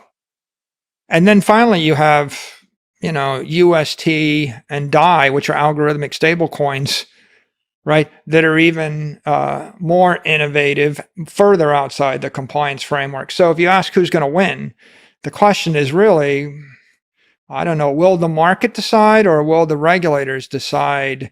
If the regulators get out of the way and the market fought out, well, then it's an interesting discussion. Yeah. And then I think that all bets are off if the regulators get more heavy-handed with this. And I think you could have the same discussion with crypto properties, like the DeFi exchanges and the crypto exchanges. The SEC would like to regulate the crypto exchanges. They like to regulate the DeFi exchanges. That means they may regulate the crypto platforms and at what rate and in what fashion. And so I think that I could give you an opinion if it was limited to competition under the current regulatory regime. But I think that the regulations are so fast moving and it's so uncertain that you can't make a decision without considering the potential actions of the regulators. I hope the regulators get out of the way. Can you steel me on the case that Dogecoin is, I guess, the second best cryptocurrency, or if you don't consider Bitcoin a cryptocurrency, but instead a crypto property? I would classify it as crypto property because the US dollar is a currency. So unless your crypto asset is pegged algorithmically or stably to the value of the dollar, it's not a currency, it's a property or it's an asset. So then, can you steel me on the case that Dogecoin is the best cryptocurrency then? Because Bitcoin is not even in that list. The debate is going to be whether it's property or security. And there's a debate whether it's decentralized enough. So let's assume it was decentralized. Yep. Well, it's increasing at not quite 5% a year inflation rate, but it's not 5% exponentially. It's like a plus 5 million. 5% something. Captain is less. I forget the exact number, but it's an inflationary property. It's got a lower inflation rate than the US dollar, and it's got a much lower inflation rate than many other fiat currencies. So I think you could say that. But don't you see the power of meme, the power of ideas, the power of fun or whatever mechanism is used to captivate a community? I do, but there are meme stocks. It doesn't absolve you of your ethical and securities liabilities if you're promoting it. So I don't have a problem with people buying a stock. It's just the way I divide the world is, right, there's investment, there's saving, and there's speculation, and there's trading. So Bitcoin is an asset for saving. If you want to save money for 100 years, you don't really want to take on execution risk or the like. So you're just buying something to hold forever. For you to actually endorse something as a property, like if you said to me, Mike, what should I buy for the next 100 years? I say, well, some amount of real estate, some amount of scarce collectibles, some amount of Bitcoin, right? You can run your company, right? But running your company is an investment. So the savings are properties. If you said, what should I invest in? I'd say, well, here's a list of good companies, private companies. You could start your own company. That's an investment, right? If you said, what should I trade?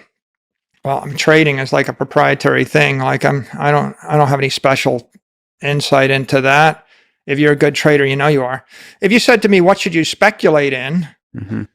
We talk about meme stocks and meme coins, and it's kind of sits up there. It sits right in the same space with what horse should you bet on and what sports team should you gamble on, and should you bet on black 6 times in a row and double down each time. It's fun, but at the end of the day, it's a speculation, right? You can't build a civilization on speculation on it. It's not an institutional asset. And in fact, where I'd leave it, right, is Bitcoin is clearly digital property, which makes it an institutional grade investable asset for a public company, a public figure, a public investor, or anybody that's risk adverse. Mm-hmm. I think that the top 100 other cryptos are like venture capital investments. And if you're a VC and if you're a qualified technical investor and you have a pool of capital and you can take that kind of risk, then you can parse through that and form opinions. It's just orders of magnitude more risky because of competition, because of ambition, and because of regulation. And if you take the meme coins, it's like, when some rapper comes out with a meme coin, it's like, maybe it'll peak when I hear about it, right? It's like, SHIB was created as a coin such that it had so many zeros after the decimal point that when you looked at it on the exchanges, it always showed 0, 0, 0, 0. Mm-hmm. And it wasn't until like 6 months after it got popular that they started expanding the display so you could see whether the price had changed. That's speculation. You've been, maybe you can correct me, but you've been critical of Elon Musk in the past in the crypto space. Where do you stand on Elon's effect on Bitcoin and cryptocurrency in general these days? I believe that Bitcoin is a massive breakthrough for the human race that will cure half the problems in the world and generate hundreds of trillions of dollars of economic value to the civilization. And I believe that it's in an early stage where many people don't understand it and they're afraid of it, and there's FUD and there's uncertainty, there's doubt, and there's fear. And there's a very noisy crypto world, and there's 15,000 other cryptos that are seeking relevance.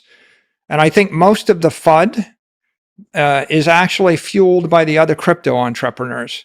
So the environmental FUD and the other types of uncertainty that surround Bitcoin, generally, they're not coming from legitimate environmentalists. They don't come from legitimate critics. They actually are guerrilla marketing campaigns that are being financed and fueled by other crypto entrepreneurs because they have an interest in doing so. So if I look at the constructive path forward, first, I think it'd be very constructive for corporations to embrace Bitcoin and build applications on top of it. You don't need to fix it.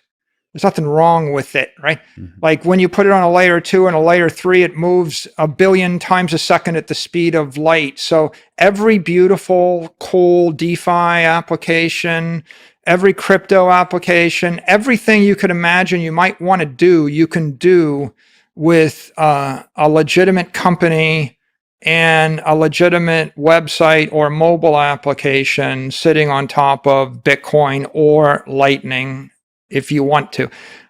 So I think that to the extent that people do that, that's going to be better for the world. If you consider what holds people back, I think it's just misperceptions about what Bitcoin is. So I'm a big fan of just educating people. If you're not going to commercialize it, then just educate people on what it is. So for example, Bitcoin's the most efficient use of energy in the world by far, right? Most people don't necessarily perceive that or realize that, but if you were to take any metric, energy intensity, you put like $2 billion worth of electricity in the network every year, and it's worth $850 billion.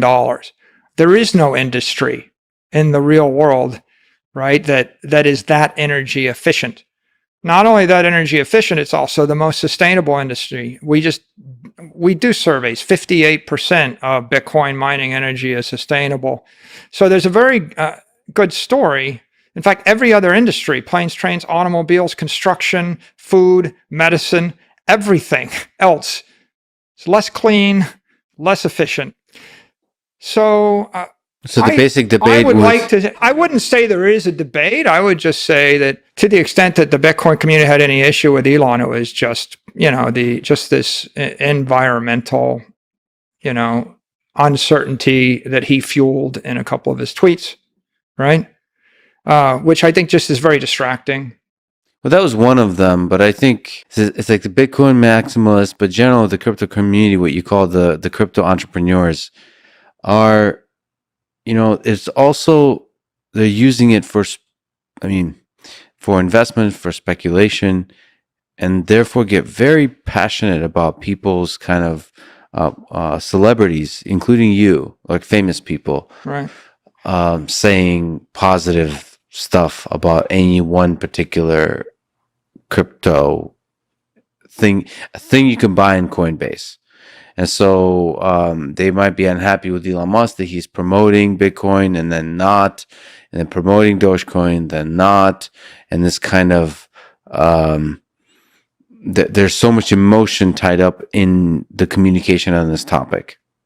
And I think that's where a lot of I don't have a criticism of Elon Musk. He's free to do whatever he wishes to do. It's his life. In fact, Elon Musk is the second largest supporter of Bitcoin in the world. So I think that the Bitcoin community tends to eat its own quite a bit. Yeah. Like it tends to be very, very self-critical. And instead of saying, well, Elon is more supportive of Bitcoin than the other 10,000 people in the world, with serious amounts of money. They focus upon, Yeah, this is strange. So eating your own is just. Yeah, so I think he's free to do what he wants to do. And I think he's done a lot of good for Bitcoin in putting it on the balance sheet of Tesla and holding it. And I think that sent a very powerful message.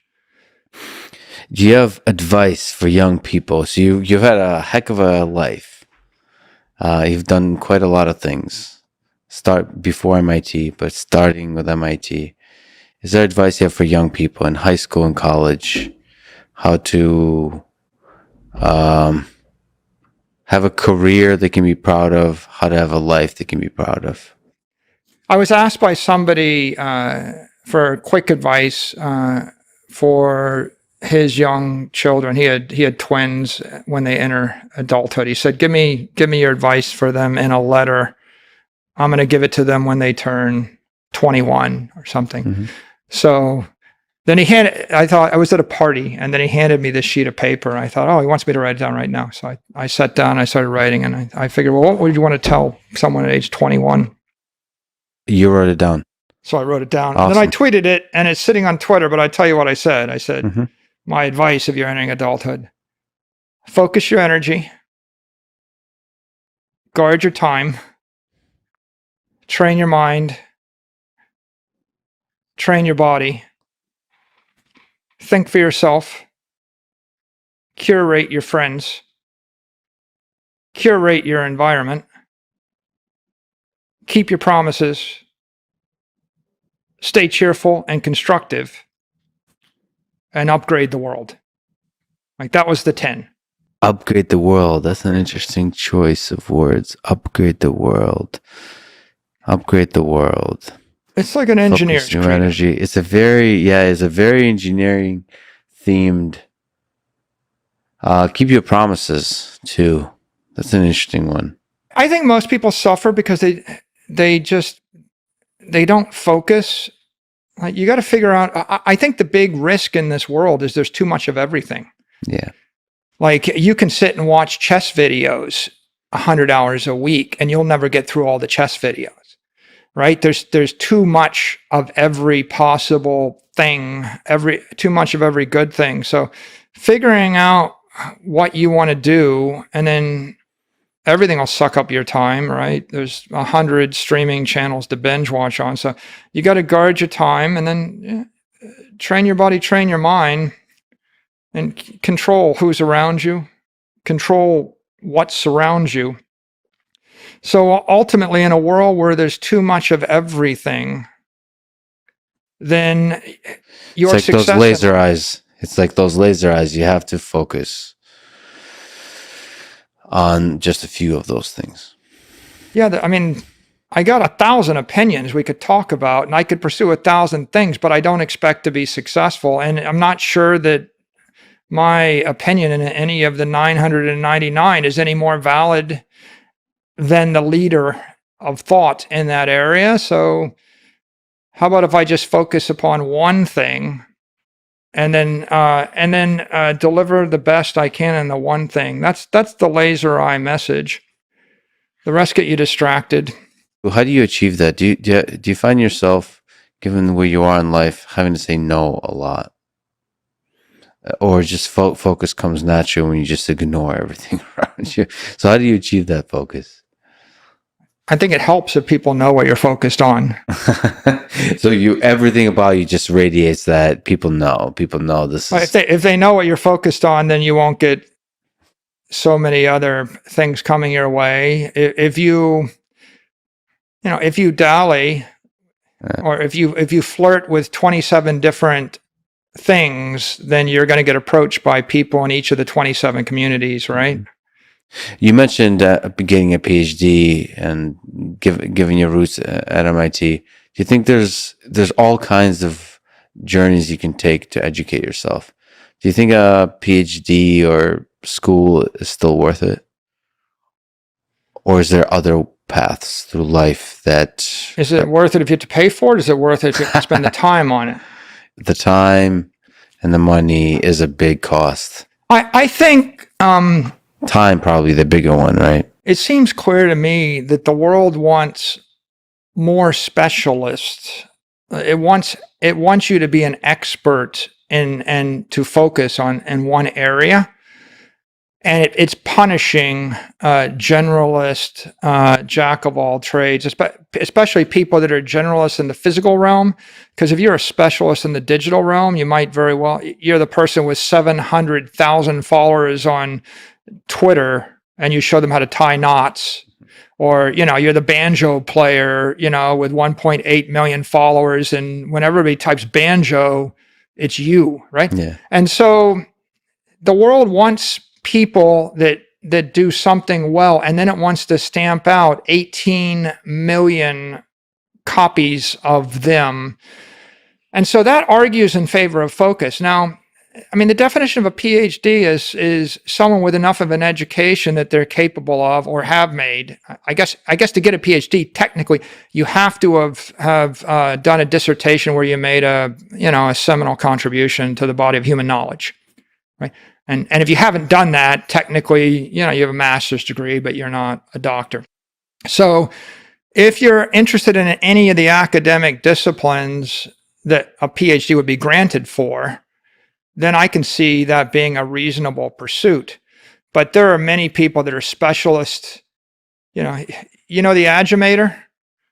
The Aggimator on YouTube? Yeah. He's the world's greatest chess commentator. Yeah.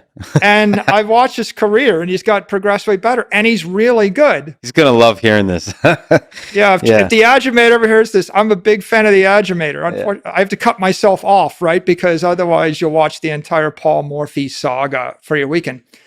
But the point really is YouTube is full of experts who are specialists in something. Yeah. And they rise to the top of their profession. And Twitter is too, and the internet is. So I would advocate that you figure out what you're passionate about and what you're good at, and you do focus on it, especially if the thing that you're doing can be automated. The problem is, back to that 500,000 algebra teacher type comment. The problem is, if it is possible to be automated, then over time, someone's probably going to automate it, and that squeezes, the state space of everybody else. It's like after the lockdowns, it used to be there are like all these local bands that played in bars, and everybody went to the bar to see the local band. And then during the lockdown, you would have like these 6 super groups, and they would all get 500,000 or 1 million followers. And all these smaller local bands just got no attention at all. Well, the interesting thing is one of those 500,000 algebra teachers is likely to be part of the automation. So it's an opportunity for you to think, where's my field, my discipline evolving into? I talked to a bunch of librarians, just happen to be friends with librarians, and libraries will probably be evolving, and it's up to you as a librarian to be one of the few that remain in the rubble. If you're going to give commentary on Shakespeare plays, I want you to basically do it for every Shakespeare play. Like, I want you to be the Shakespeare dude, because once, just like Lex, you're like, I don't know what kind of. you're the deep thinking podcaster, right? Or you're the podcaster that goes after the deep intellectual conversations. And once I get comfortable with you and I like you, then I start binge watching Lex. Yeah. But if you changed your format through 16 different formats so that you could compete with 16 different other personalities on YouTube, you probably wouldn't beat any of them, right? You would probably just kind of sink into you're the number 2 or number 3 guy. You're not the number 1 guy in the format. And I think the algorithm, right? The Twitter algorithm and the YouTube algorithm, they really reward the person that's focused on message, consistent. The world wants somebody they can trust, that's consistent and reliable, and they kind of want to know what they're getting into, because, and this is taken for granted maybe, but there's 10 million people vying for every hour of your time. And so the fact that anybody gives you any time at all is a huge amazing privilege, right? And you should be thanking them, Yep. and you should respect their time. It's interesting. Like, everything you said is very interesting. But of course, from my perspective, and probably from your perspective, my actual life has nothing to do with. It's just being focused on stuff. And in my case, it's like focus on doing the thing I really enjoy doing, and being myself, and not caring about anything else. Like, I don't care about views or likes or attention. And that, just maintaining that focus is the way, from an individual perspective, you live that life. But yeah, it does seem that the world and technology is rewarding the specialization and creating bigger and bigger platforms for the different specializations. And then that lifts all boats, actually, because the specializations get better and better and better at teaching people to do specific things, and they educate themselves, and it's just, everybody gets more and more knowledgeable and more empowered. The reward for authenticity more than offsets the specificity with which you pursue your mission. It's like, that's true. Like, another way to say it is, like, nobody wants to read advertising. Like, if you were to spend $100 million advertising your thing, I probably wouldn't want to watch it. Yeah. But that's so fascinating. Yeah, we see the death of that. Yeah. And so the commercial shows are losing their audiences, and the authentic specialist or the authentic artist are gaining their audience. And that's a beautiful thing. Speaking of deep thinking, you're just a human. Your life ends. You've accumulated so much wisdom, so much money, but the ride ends. Do you think about that? Do you ponder your death, your mortality? Are you afraid of it? When I go, all my assets will flow into a foundation, and the foundation's mission is to make education free for everybody forever. And if I'm able to contribute to the creation of a more perfect monetary system, then maybe that foundation will go on forever. Right? The idea, the foundation of the idea. So not just each of the foundations. It's not clear we're on the S-curve of immortal life yet. Like, that's a biological question, and you ask that, on some of your other interviews a lot.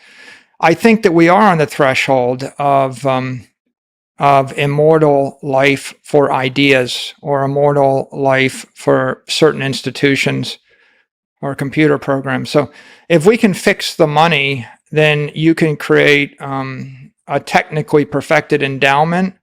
And then the question really is, what are your ideas? What do you want to leave behind? And so if it's a park, then you endow the park, right? If it's free education, you endow that. If it's some other ethical idea, right? Does it make you sad that there's something that you've endowed, some very powerful idea of digital energy that you put out you help put it into the world, and then your mind, your conscious mind, will no longer be there to experience it. It's just gone forever. I rather think that the thing that Satoshi taught us is you should do your part during some phase of the journey, and then you should get out of the way. And Yeah. I think Steve Jobs said something similar to that effect in a very, very famous speech one day, which is, death is a natural part of life and it makes way for the next generation. And I think the goal is you upgrade the world, right? You leave it a better place, but you get out of the way. And I think when that breaks down, bad things happen. I think nature cleanses itself. There's a cycle of life.